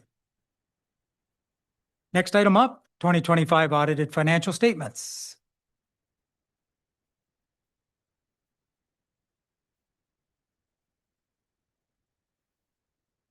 Welcome. Is there any additional information that you have this evening? Not at this time, Mr. Mayor. Just if there's any questions, we're happy to answer. Okay. So I'll ask if there's any questions for clarification for staff this evening. Seeing none, I would entertain a motion. Councillor Parks. Thank you. I would recommend that the report from the Finance Department dated June the 28th, 2026, read the 2025 year-end financial statements be received, the draft 2025 audited statements be approved, the draft 2025 audited trust fund financial statements be approved, the 2025 audited financial statements be filed by staff with the Ministry of Municipal Affairs and Housing, and the 2025 audited financial statements be made available to the public and posted on the township's website. So moved. Do I have a seconder? Councillor Budrick. Mover, any comments? No, I just thank the department for all the work that they do with this. Seconder, any comments? No comments. Other members of council? I will just say thank you as well. From what the auditors spoke, it's true, there has been some turnover in the department, and yet staff were all ready and had everything to go. So it helped to move along very efficiently. So thank you very much. So with that, I'll call the question. All in favor? Motion is passed. Thank you. Purpose-built rental housing community improvement grant application. Did I miss one? Yep, I did. Thank you. You're taking Nathan's place. Reminding me. Okay. Legislated options for council vacancy. Welcome. Do you have anything additional to add this evening? Through the mayor, I do not have anything additional to add, but if you have any questions about the process or anything that would go forward with this, I'm happy to answer anything you have. Thank you. Councillor Broderick. I was just going to suggest, your worship, since I've already made my intentions known for the fall, that I just don't want to participate in this discussion. Is that fair? I can participate in it, but I'm certainly not eligible for anything indicated here. Okay. That's your call, what you want to do. But I think for the greater good of the community, your participation is permitted, but I understand if you, when it comes to the actual chosen option, you may have your own opinions there. And I look to the clerk for. And through the mayor, just to provide some clarity, we won't be deciding on the actual appointment tonight. This is just deciding on the process that we go about to get to that appointment. Thank you. So, are there questions for clarification?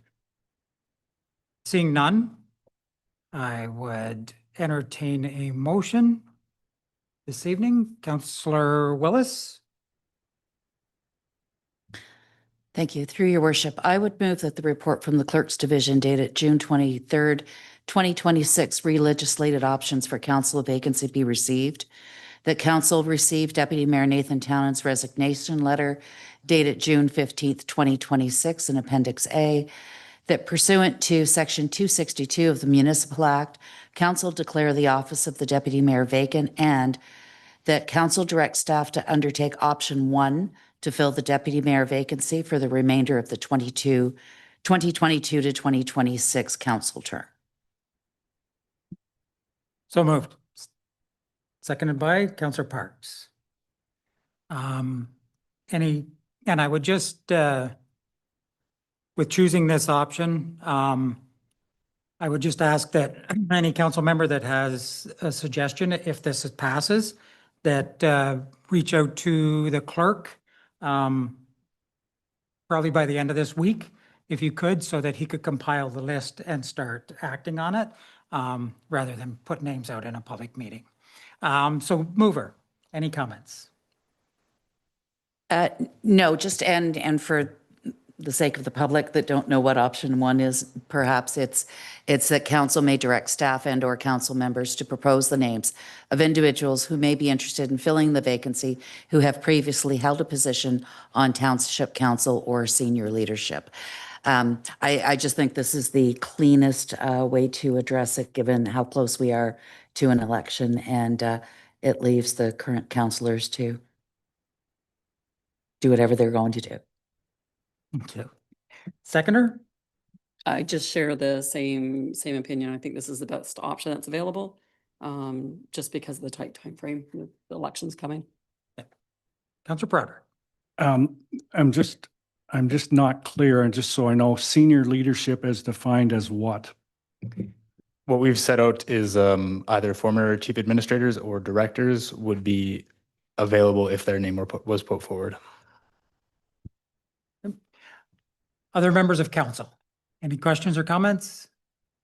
Counselor Ennis? Yeah, through the mayor, just to echo that I'm also supportive of option one. I think it, as others have said, is the cleanest. Thank you. Any other comments from council? Counselor Budrick? I'll echo all the comments that my fellow councilors made. That is the best option for now, Thank you. given the circumstances. Yes, thank you. So I'll go back to the mover. Any final comment? No, thank you. Call a question. All in favor? Motion is passed. Sorry to interrupt, Mr. Mayor. Would we be able to get a brief recess? Yes, Perfect. absolutely. We'll recess for 5 minutes. Thank you.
Okay, so after that short break, we're going to reconvene with the council meeting.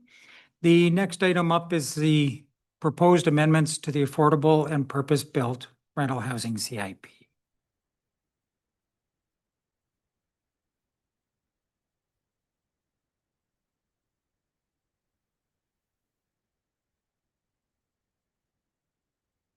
Welcome.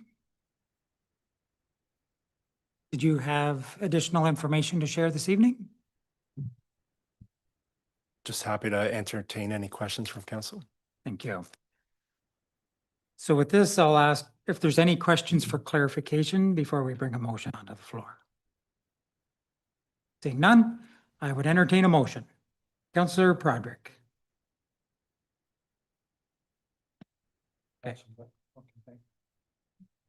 Sorry to disappoint you, David. That the report from the Corporate Services Strategy and Innovation Department dated June 23rd, 2026, re-amendments to the Affordable and Purpose-Built Rental Housing CIP be received, and that council directs staff to develop the draft Affordable and Purpose-Built Rental Housing CIP amendments as recommended in preparation for a statutory public meeting. So moved. I have a seconder. Councillor Budrick, sorry. Any comments from the mover? No, just thanks to the report. Thank you. Seconder? No, same. Very good. Thank you. Other members of council? Call the question. All in favor? Motion is passed. Next up is Purpose-Built Rental Housing Community Improvement Plan Grant Application 2026-01. Any questions for clarification on this one? You do? Councillor Willis? Thank you, through your worship. This project has been a long time in the planning. Have they broken ground? Do we know that these units are actually getting built right now? Through you, Mr. Mayor. So there are permits for the 5 blocks of 4 townhomes, and I believe that from my last conversation with the developer, they are mobilizing to break ground ASAP if they haven't already. Yes. When the public meetings were held for this project, was it known at the time that these were going to be rental units instead of owned homes?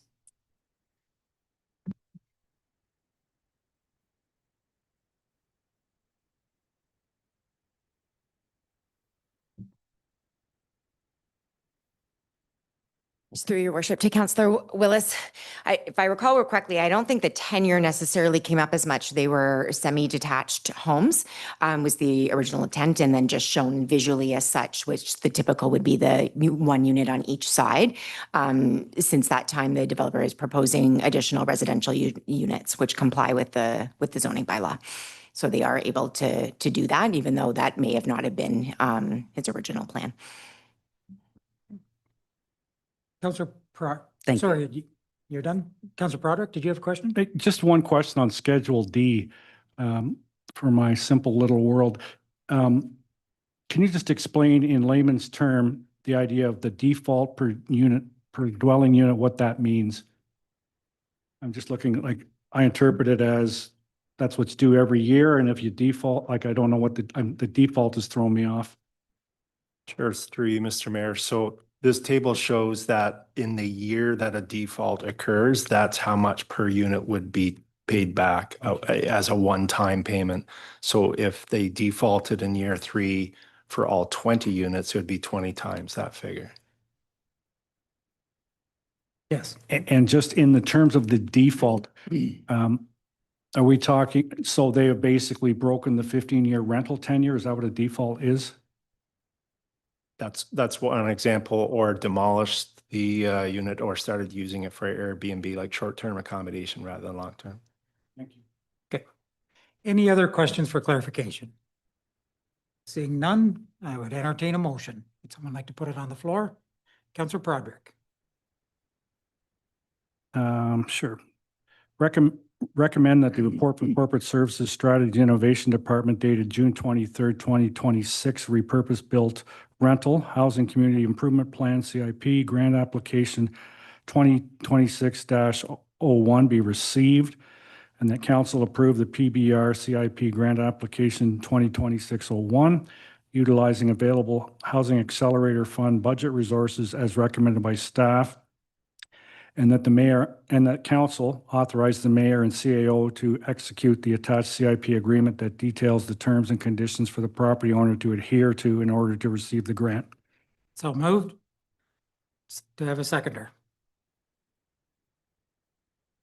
Councillor Willis, any comments from the mover? None. Seconder? Other members? Seeing none, call the question. All in favor? Motion is passed. Thank you. Next up, Asset Management 2026 Annual Review.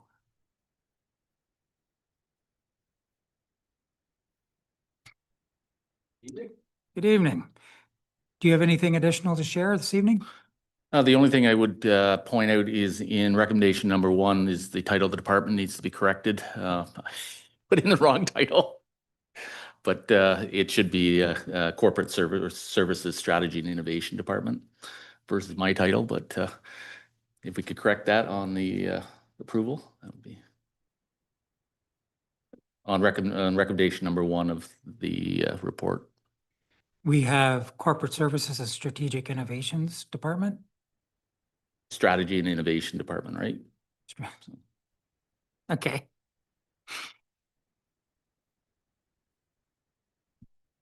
Okay, it's good on the screen, so, okay, Happy to answer any questions about the report. thank you.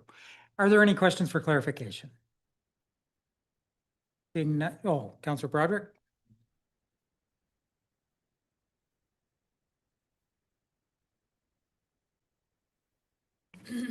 Just in Appendix A, Alex.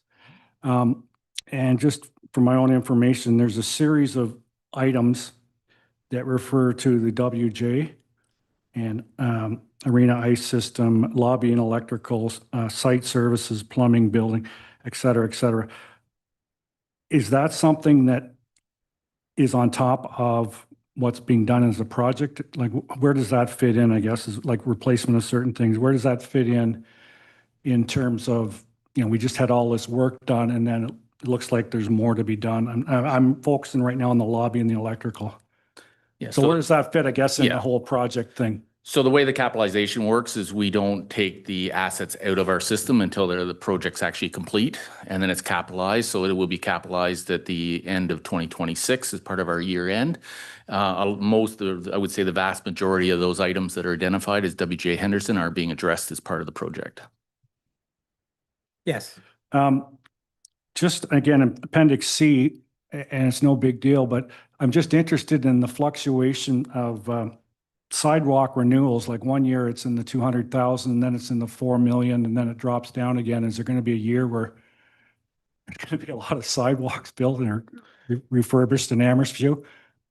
So part of the issue with the way the system was initially set up is that we use pooled assets. So we had they basically came up with an average age of the sidewalks that they didn't know what the dates were. And they're starting to show up now in the longer term as to needing to be replaced. The reality is they will all be assessed and determine which ones actually need to be replaced. It's just the system is starting to trigger the average age of the pooled asset is coming up for replacement versus individual assets. So. Any other questions for clarification? Seeing none, there's a recommendation before us. I would entertain a motion.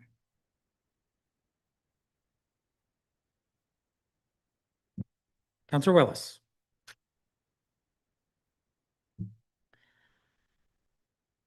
I move that the report from the Corporate Services Strategy and Innovation Department dated June 23rd, 2026, Asset Management 2026 Annual Review be received, and that council endorse the following recommendations arriving from the 2026 Annual Review. A, that future inflationary adjustments used within the township's asset management program be based on the non-residential building construction price index, the NRB CPI, rather than the consumer price index, CPI. And B, that we direct staff to consider and incorporate the following into the draft 2027 budget.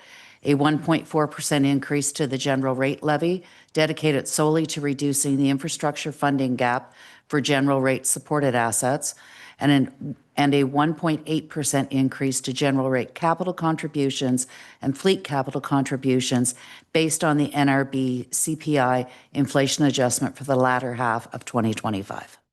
So moved. Do I have a seconder? Councillor Broderick. Mover, any comments? No. Seconder? No. Other members of council? Seeing none, call the question. All in favor? Motion is passed. Thank you. Next up is draft zoning bylaw comprehensive review.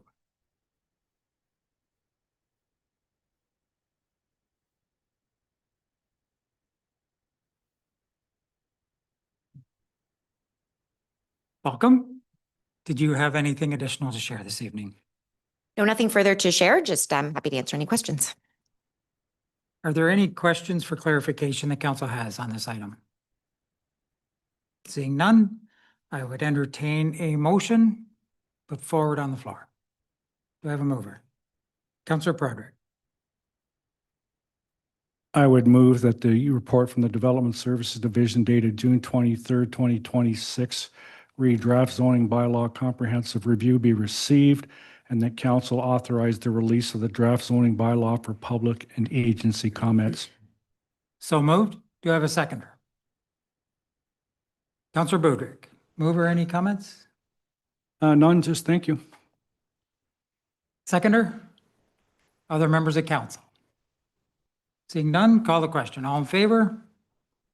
Motion is passed. Thank you.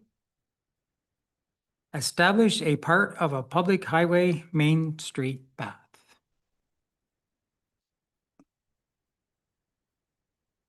Welcome. Did you have anything additional to share? Just here to answer questions, Your Worship. Very good. Are there any questions for clarification this evening on this item? Seeing none, I would entertain a motion if someone would like to put it on the floor. Councillor Willis. I move that the report from the Engineering and Environment Division dated June 23rd, 2026 I'm dead.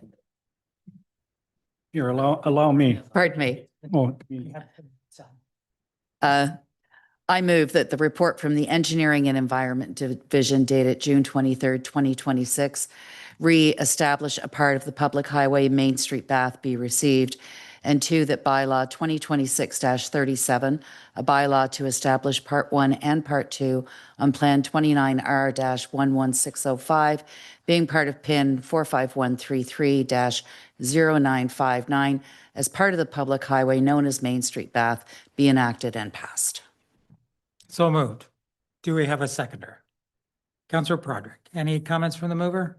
Seconder? Other members? Call the question. All in favor? Motion is passed.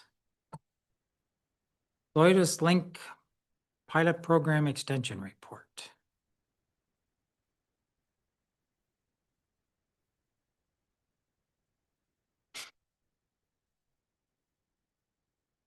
Welcome. Did you have anything additional to share? Nothing further, just here for questions. Thank you. Were there any questions for clarification this evening on this item? Councillor Willis. Thank you, through your worship, and forgive me because I did math. Just based on my calculations, it's looking like each ride on Loyalist Link right now is costing about $22, which I know that there's some plans to bring some efficiencies into the service. Is there also a strategy to increase the ridership, or an expectation that that ridership will increase so that that cost per ride is going to come in line with something more reasonable? Through your worship. I'm not sure which numbers you ran, but you're in the ballpark. They're not quite that amount. The ones that I ran, they were about $1,750. To answer your question, yes, there is plans to increase ridership. We're trying to do that. Hopefully, through the as presented, we're looking at on demand, which could bring some efficiencies. and might increase ridership as well. Dr. Campbell, did you have additional information?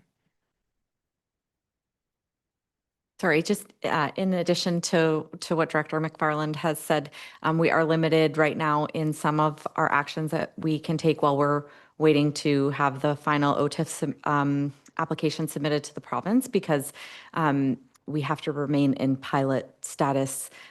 So some of those opportunities may come to fruition a little bit more in terms of encouraging the growth of the ridership and that sort of thing once we have an idea of whether we'll be receiving that funding or not as well. Any other questions for clarification? Seeing none, we do have I entertain a motion. Councillor Broderick. Thank you. I would move that the report from Public Transportation Division dated June 23rd, 2026, Loyalist Link Pilot Program Extension Report be received, and the council approve the extension of the Loyalist Link Pilot Program to September 3, 2027 to maintain uninterrupted service while the township awaits the outcome of the Ontario Transit Infrastructure Fund application, and that staff report back to council with updated financial projections and service performance metrics following the release of the OTIF funding decision and funding for the extension of the Loyalist Link service to be provided through provincial gas tax allocations and fares. So moved. Do I have a seconder? Councillor Parks. Mover, any comments? Yes, of course. I remember going out for a early morning ride with Director Campbell around the first few weeks and, sort of thinking, we're going to be the only two on here, but the data supports some growth. And I think that was the original thing we were worried about was, would people come thinking, oh, this is only going to last a year? We're not going to change our habits, but I think we're heading in the right direction. And not as eloquently as our previous private person, Nathan stated, this is one thing I'm really proud that this council has done, is looked into that, and I hope that we can continue this down the road. I think it's a viable service, and through personal experience, anytime you can get my kid on public transit, we're doing something right. Thank you. Seconder, any comments? Other members of council? See none, call the question. All in favor? Motion is passed. Thank you. Loyalist Township Emergency Services and Bylaw Enforcement 2025 Annual Report.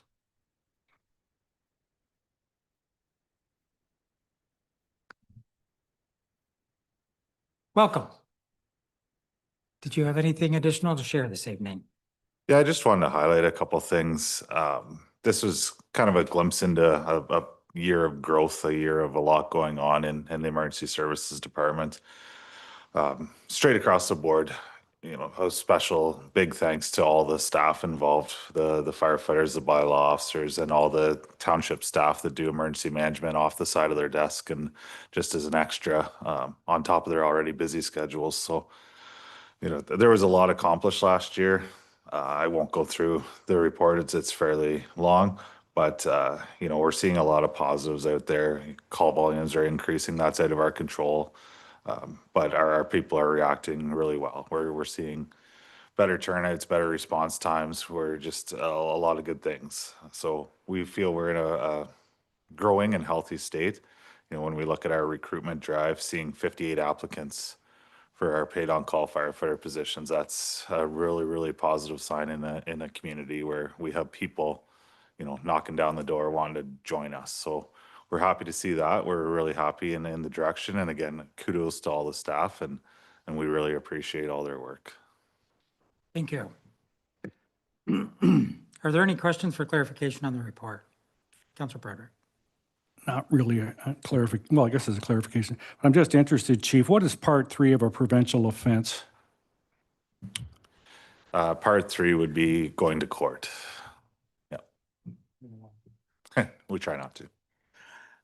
Any other questions for clarification? Councillor Willis. Thank you, through your worship. I know that we're often responding to emergency calls in other jurisdictions and they do as us as well. With the opening of the new battery storage that's really on the border with Bath, have your crews received special training for that? Or is there a plan for it? And who would be paying for that training? Yes, so we have been in communication with Greater Napanee Fire on that project. So we did have training set up probably about a month and a half ago, which did end up getting canceled. So we haven't done it yet. We're still in communication with them to reschedule that training and go out there. We'll be doing it as part of our regular training schedule as far as our people, because we will be the first ones there as part of our automatic aid agreement with Greater Napanee. So that'll be just the distance for us compared to them. We'll be the first ones. So we're continuing to follow that up. Any other questions for clarification? Being none, there's a recommendation with the report. Would someone like to make a motion? Councillor Broderick? Recommendation that the report from the Emergency Services Department dated June 23rd, 2026, is that a typo there? Yeah, I just want to make sure. 2026 Loyalist Township Emergency Services 2025 annual report be received. So moved. Seconded by Councillor Wells. Any comments from the mover? I just have one, and I was impressed, being a former educator, to see the amount of training that's gone on for all the sites in the past year, and wish you well on continuing that. Very aggressive for the new 58 or 17 fighters that you hired in. Seconder? Other members of council? I just want to mention, thank you for the extensive report, a lot of information, and a lot of good information, very positive. And like you said, I keep referring back to the number of people that want to join now and be a part of the team is very encouraging. So thank you. So with that, I'll call the question. All in favor? Motion is passed. Thank you.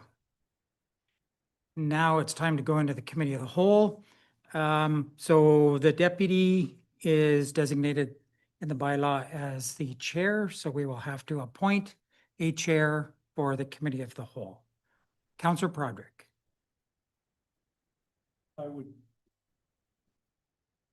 I would move that council resolve in the committee of the whole and appoint mayor as the chair for this meeting. Okay, so moved, seconded by Councillor Parks. Anybody have comments on that, or call the question? All in favor? Motion is passed. Okay. We don't have any name tags to switch around. So I'll call the committee of the whole to order at 8:06. Any declaration of pecuniary interest or the general nature thereof in the committee of the whole? Seeing none. First item up, community gardens policy.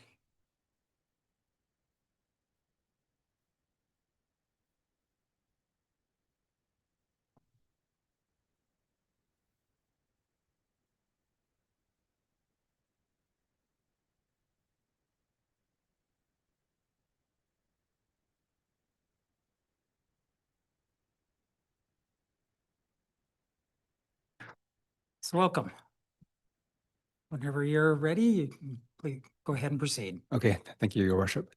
So we have a short presentation just to prepare and share some information in regards to the rationale for the policy development, and also some information with regards to the initial site selection for the initial gardens development.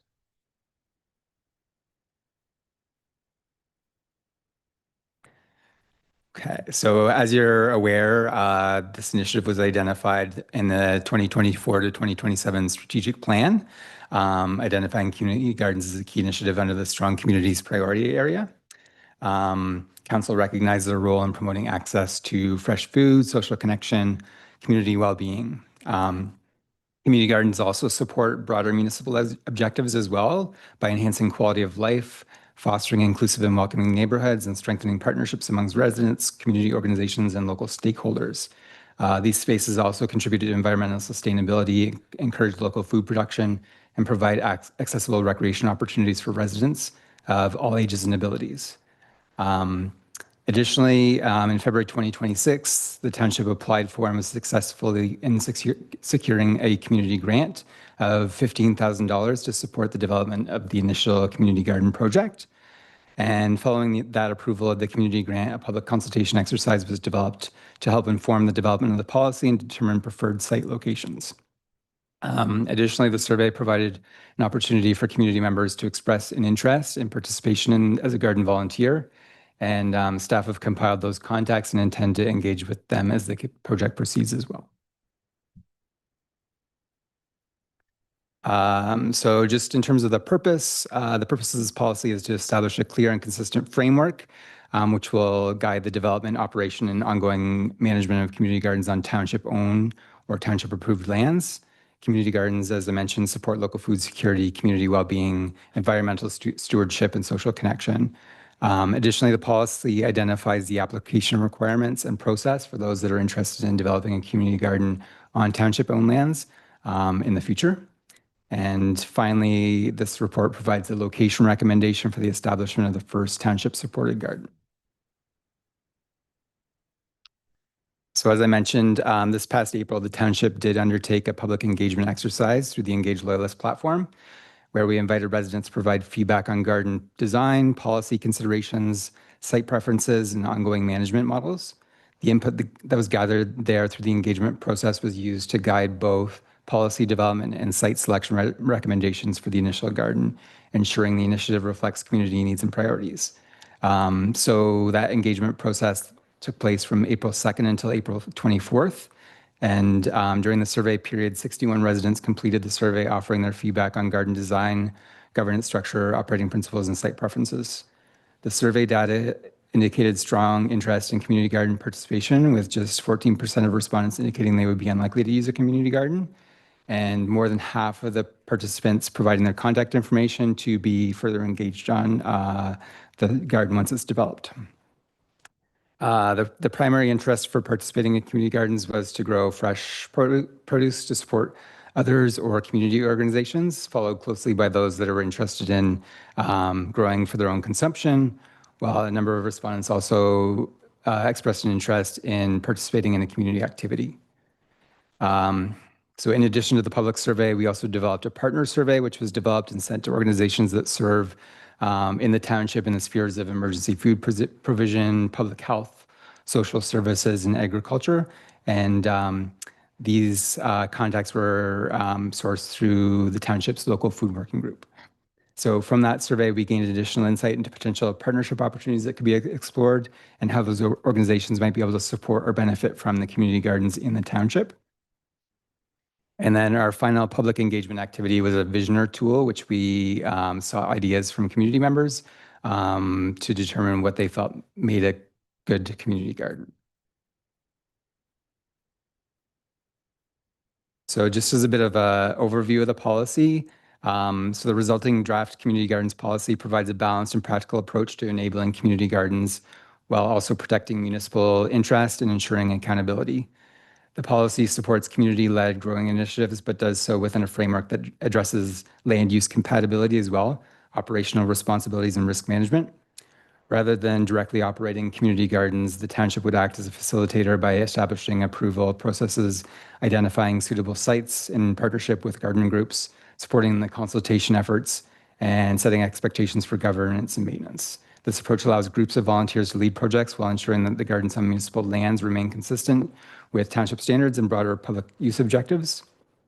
To apply, any garden group can complete the application form, which is included in the policy you'll see. It would be available both online and in printed versions where they can describe their proposal. Applications can be accepted year-round, but due by October 31st to give parks staff adequate time to evaluate the suitability of the sites that they're requesting and prepare for the following growing season. And then site selection would be guided by the township's zoning bylaw and a collaborative assessment, which the township and garden group identify viable sites and prepare a site plan. covering plot and accessible plot layouts, structures, soil and pathway materials, setbacks, accessibility design standards, and circulation through departments that are affected. We'd also include neighborhood consultation with the township, ultimately reserving final authority regarding the sites. On governance and compliance, each garden group would sign a 5-year land use agreement with an option to renew and agree to develop, operate, and maintain the garden in line with the policy. At a minimum, this keeps a governance structure with a designated gardening coordinator and alternate contact. Those could be updated annually with the township, just as a way to set fair and transparent procedures for things such as plot allocations, wait lists, conflict resolution, reassigning abandoned plots, and operating on the site plan that was signed off by the township.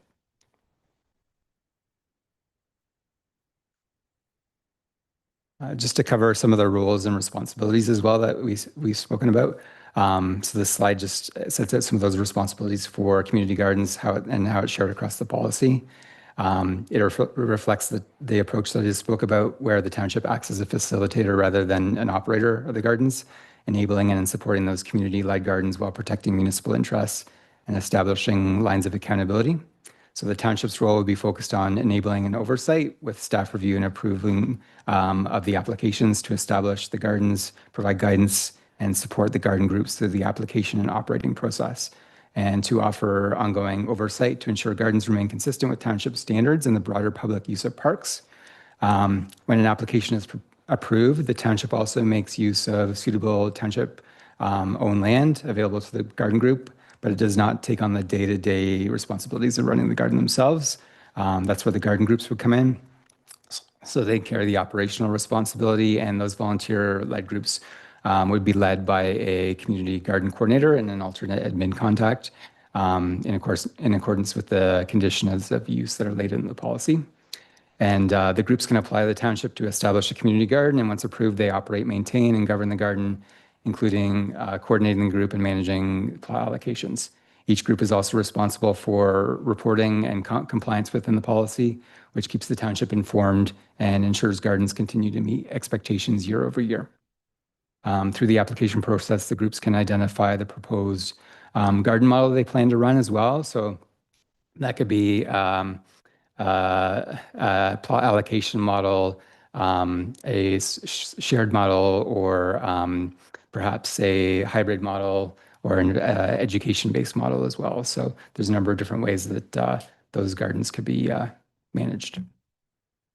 And then finally, the individual gardeners would tend the plots and be responsible for maintaining the plots and for contributing to the shared upkeep of the common areas as well throughout the gardens, pathways, shared facilities. The shared expectation of care would be to keep the garden healthy and welcoming for everyone and spread the workload across all members rather than relying on just a few volunteers. And taken together, these collective responsibilities create clear roles for everyone involved in the process.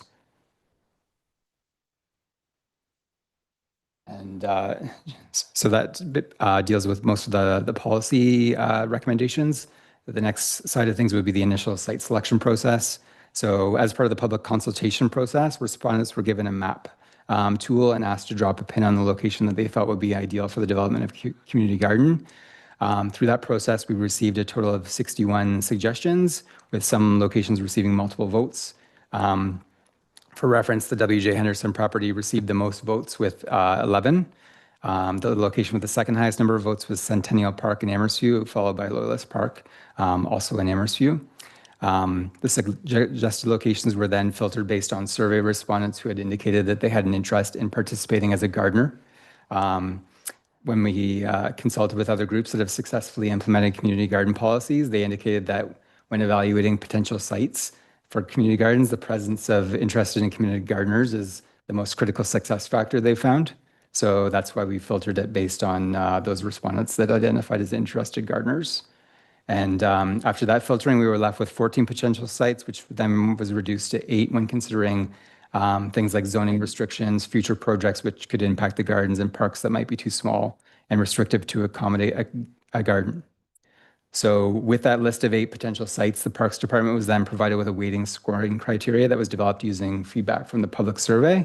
identifying what survey respondents felt to be the most important features of successful gardens. So they were asked about things like sun exposure, access to parking, proximity to public facilities, proximity to residential areas, walkability, accessibility. So parks use their expertise of the 8 parks to score each park individually based on these factors. And with that, the top ranked parks were the W.J. Henderson property, followed closely by Lakeview Park, and then by Babcock Mill Park. So while the precise location for the garden location is still to be determined through discussions with the Engineering and Environment Division and the Parks and Facilities Division, it's felt that the most suitable location would be somewhere on the southwestern side of the W.J. Henderson property.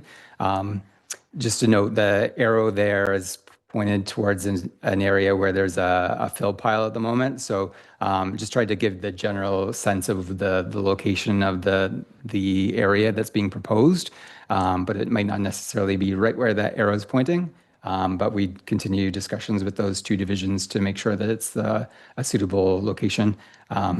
That area was suggested, though, based on accessibility to water and a number of other features that were compatible with the scoring criteria.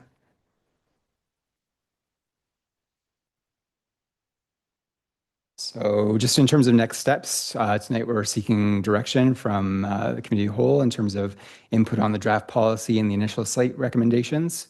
Once the policy and location is confirmed, we will then engage with residents to identify those who are interested in participating as part of the initial garden group and garden development. And as part of that process, we'll be seeking a garden coordinator and alternate contact to assume a leadership role within the group. We've already had a few individuals that engaged through the consultation process that have expressed an interest in fulfilling those types of roles. So we're hopeful that there'll be some keen interest from the community. But then from there, the Parks Department will then proceed with the procurement of the required supplies for the garden that were identified as part of the community grant application. And then finally, the township would provide ongoing support to the initial garden group, and then also for subsequent groups that are interested in developing community gardens at additional township parks beyond that. And that's the last slide I have in the presentation, but I'm happy to answer questions regarding the policy or the site location. Thank you. So I'll turn to the committee. Does anyone have any questions, comments, or items for discussion? Councillor Willis. Thank you. And thank you for all the work that you've done on this. I think it's wonderful to see this moving forward. Couple of questions. The first garden at W.J. Henderson, is it the intention that it's going to be up and operating in 2026, or is this planning for next year? Through the chair to Councillor Willis, thanks for the question. The intention originally when we applied for the community grant was to have the garden established and begin planting and production. We realized quickly that the engagement process would be not genuine if we proceeded with that timeline, because we wouldn't have the appropriate time to engage and act on the feedback. So realistically, we'll probably be looking at an installation in late summer. And hopefully maybe we'll have an opportunity to do some late fall harvest. But even if we're able to establish the sort of infrastructure and the garden group and some training, I think that would be a great first step to successfully moving into the next gardening season. One more, if I may. So I understand there was a community grant for this first garden. What's the funding model going to be moving forward? Are the garden groups fundraising to create the actual garden infrastructure, or is the township going to be paying to create the gardens and the garden groups will just run them? Yes, through the chair to Councillor Willis. Currently, we haven't budgeted in the past for community gardens. So as part of the approach, we're recommending that the township would work with garden groups to identify potential funding sources. in the future, if council were supportive of adding budget towards community garden development in future budgets, we could obviously alter that approach. But for the time being, if the situation remains as it is, then we work with garden groups to help identify potential grants and maybe work with the township in that regard as well to help them identify funding where possible. Any other questions or comments? Councillor Broderick. A couple things. Thanks for the report. A lot of stuff here. The scope, does this policy prevent let's say a food security group from doing something with the township on their own property? Or I'm thinking more of a church group, a school group. Is that something that there's flexibility in this? Or is that? Through the chair to Councillor Broderick, I believe in this policy, we'd be specifically referring to community garden development on township owned land. So that's what we reference. I guess if there was compatibility with the zoning and it was a possibility, then we could consider those applications as well. But specifically in the policy, we're referring to community gardens on township owned land. Any other questions, comments, or items for discussion? Seeing none. We do have a recommendation before us. Would someone like to put a motion on the floor, please? Councillor Willis. I move that the report from the Corporate Services Strategy and Innovation Division dated June 23rd, 2026, re-community garden project policy be received, and that council adopt the community gardens policy, and that council approve the establishment of a new community garden at the W.J. Henderson Community Center. So moved. Seconded by Councillor Parks. Any comments from the mover? Seconder? No. Other members? I just want to say thank you for bringing this forward. I'm really glad to see it progressing and look forward to some green thumbs enjoying themselves producing some food. Thank you. With that, I'll call the question. All in favor? Motion is carried. Next item, EV charging policy.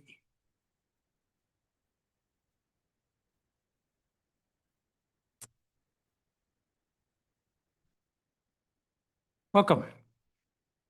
Did you have anything additional to share?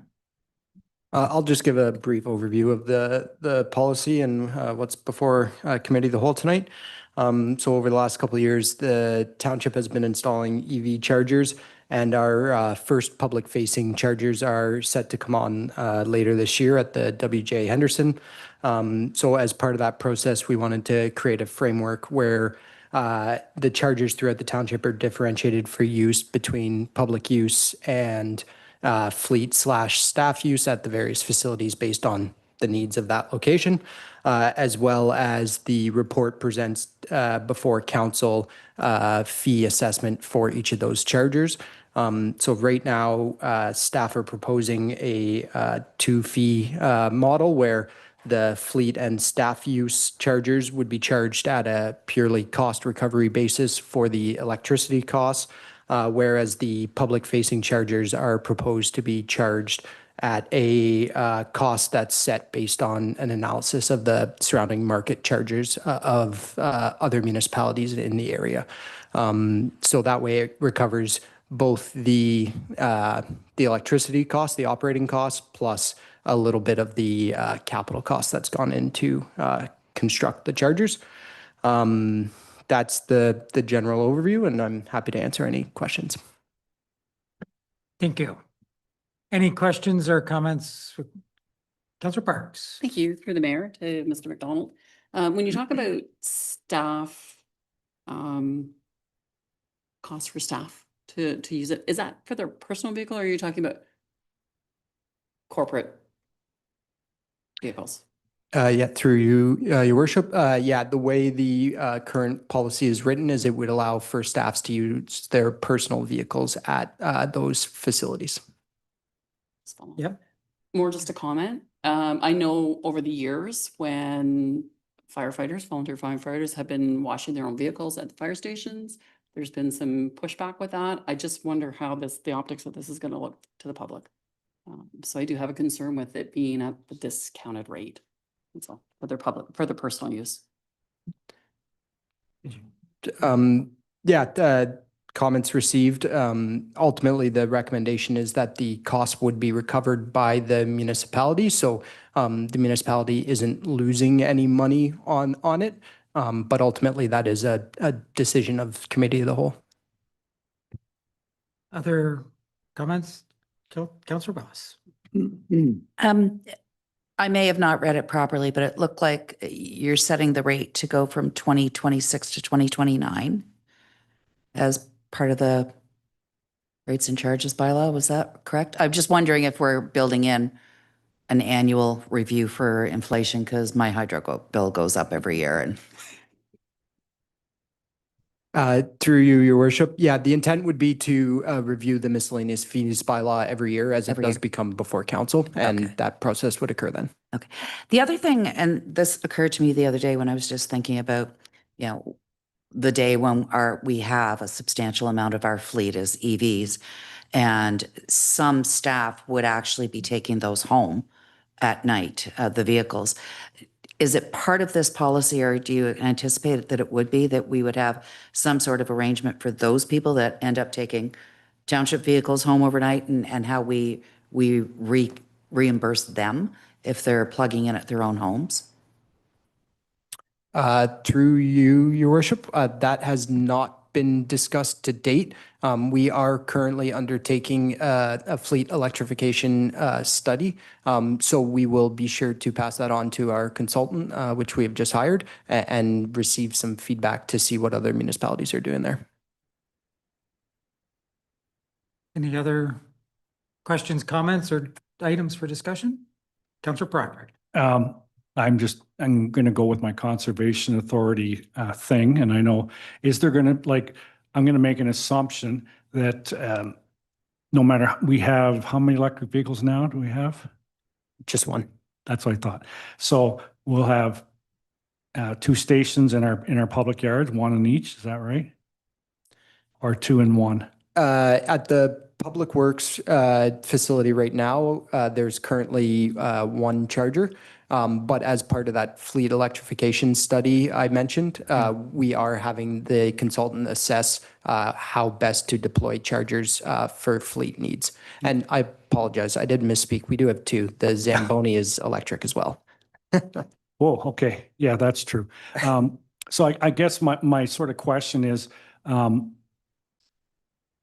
management-wise, the one that, whatever you have in sight in a public yard, let's say, is that going to be a swipe card as opposed to maybe the ones that are at the WJ that you need a credit card for? Are they going to be the same type of system, or have we got to that point of thinking yet?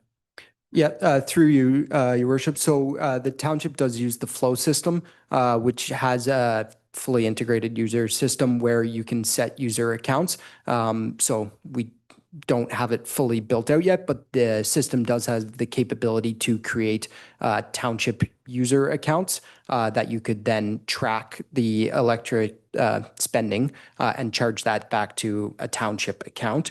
And so the intent is that based on where the funding comes from for the specific vehicle. So if it's a utilities vehicle, it gets charged back to a water or sewer account, or if it's a public works vehicle, it gets charged to the general tax rate accounts. So that capability is fully within our system. It's just a matter of electrifying the fleet and building it out. Yes. And then in that case, employees would have to apply to get a pass, or whatever you're calling it, a Flow and Go or whatever. So that would be specific, almost like a debit card comes right out of their account, theoretically. Yes, exactly. It would be very similar to our current system for fleet with the gas tanks at County Road 6, where there's a fob where you have to swipe. There's an app and you'd have to tap the app. Are there other questions, comments, or items for discussion on this? Seeing none, We do have a recommendation before us. Would someone like to put a motion on the floor? Councillor Broderick. I would recommend that the report from Engineering and Environment Divisions dated June 23rd, 2026, EV charging policy be received, that the Committee of the Whole recommend adoption of the EV charging policy, and that the Committee of the Whole recommend amending the miscellaneous fees bylaw to include the user costs for township electric vehicle charging stations. So moved. Seconded by Councillor Willis. Mover, any comments? Just one's a good start. Seconder? Other members of council? Seeing none, call the question. All in favor? Motion is passed. Thank you. And now I would entertain a motion to adjourn from the Committee of the Whole. Councillor Willis, so moved. Councillor Budrick, seconded. All in favor? Motion is carried. We are adjourned at 8:33. So back into the council meeting. Next item up is notice of motion. Do we have any notice of motion for this evening? Councillor Budrick. I do, and I hope that the clerk could throw it up on the screen for everyone to read. It's on the screen, so you can go ahead. Yeah, it's there for you to read. The council directs staff to bring back a report considering advisability, feasibility, and operational considerations relating to the potential drafting of a bylaw relating to smoking and vaporizing in public places and enclosed workspaces. And if I get someone to second that, I can just give everyone the rationale from where it came from. So with the notice of motion, that is just being, it will come back on the next council agenda at the regular meeting, and then you can present it and we can have a discussion at that time. Perfect, works for me. Thank you. Are there any other notices of motion this evening? Seeing none, are there any direct motions you wish to bring forward this evening? Seeing none, the next item is a consent agenda, and they can all be addressed together or we can extract. Are there any items council wishes to extract? Seeing none, I would entertain a motion. Councillor Broderick. I would move that all items in the consent agenda dated June 26, 2026 be approved as presented and necessary action be taken. So moved. Seconded by Councillor Parks. Any comments, discussion? Call the question. All in favor? Motion is passed. Announcements. Are there any announcements this evening? Councillor Willis. Thank you. Through you, your worship, I have two. On the weekend, Councillor Broderick and the mayor and I were able to attend the grand opening of the gazebo, the accessible gazebo that's built at the back kitchen. That was the result of a community grant. So it's always nice to see these things come full circle and actually attend them and see people enjoying them. So thank you to council for approving that grant. And earlier today, I was privileged to attend the Amherst Island Public School Grade 8 graduation.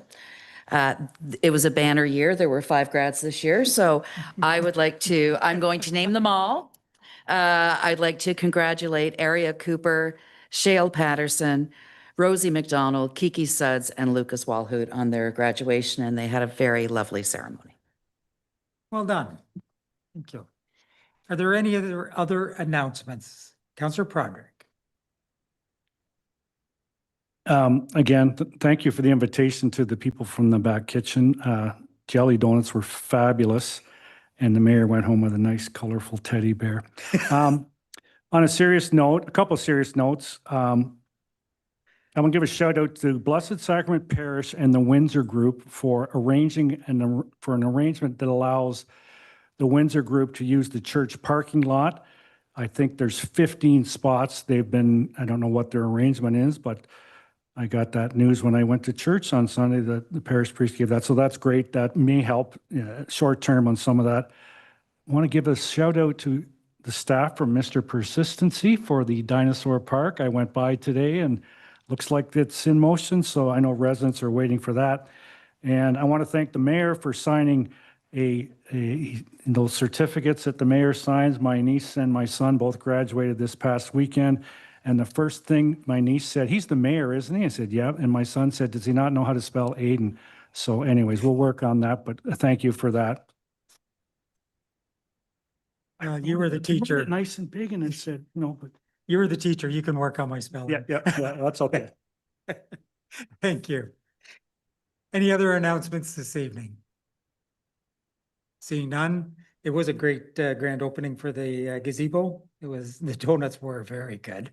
It didn't matter how many you ate, they were still good. And so was the lunch and everything too. So it is great to see that money being well used and going to be enjoyed. So, yes. Councillor Parks. Thank you. Just wanted to wish everyone a happy Canada Day. Unfortunately, I won't be available this year to attend the parade, so everybody come out and enjoy the festivities in the village. Yes, no, we don't have to walk. We're taking care of you. There's been some people working on it. Okay. Next would be the confirmatory bylaw. Do I have a mover for the confirmatory? Councillor. I know this was somebody else's job, it seemed, but I'll take over for that. We recommend that the bylaw 2026-38 to confirm the proceedings of the Council of Loyalist Township be enacted and passed, and that the mayor and clerk be authorized to sign and seal. So moved. Seconded by Councillor Budrick. All in favor? Motion is passed. And the motion to adjourn. Councillor Budrick and Councillor Willis. All in favor? Motion is passed. We are adjourned at 8:39.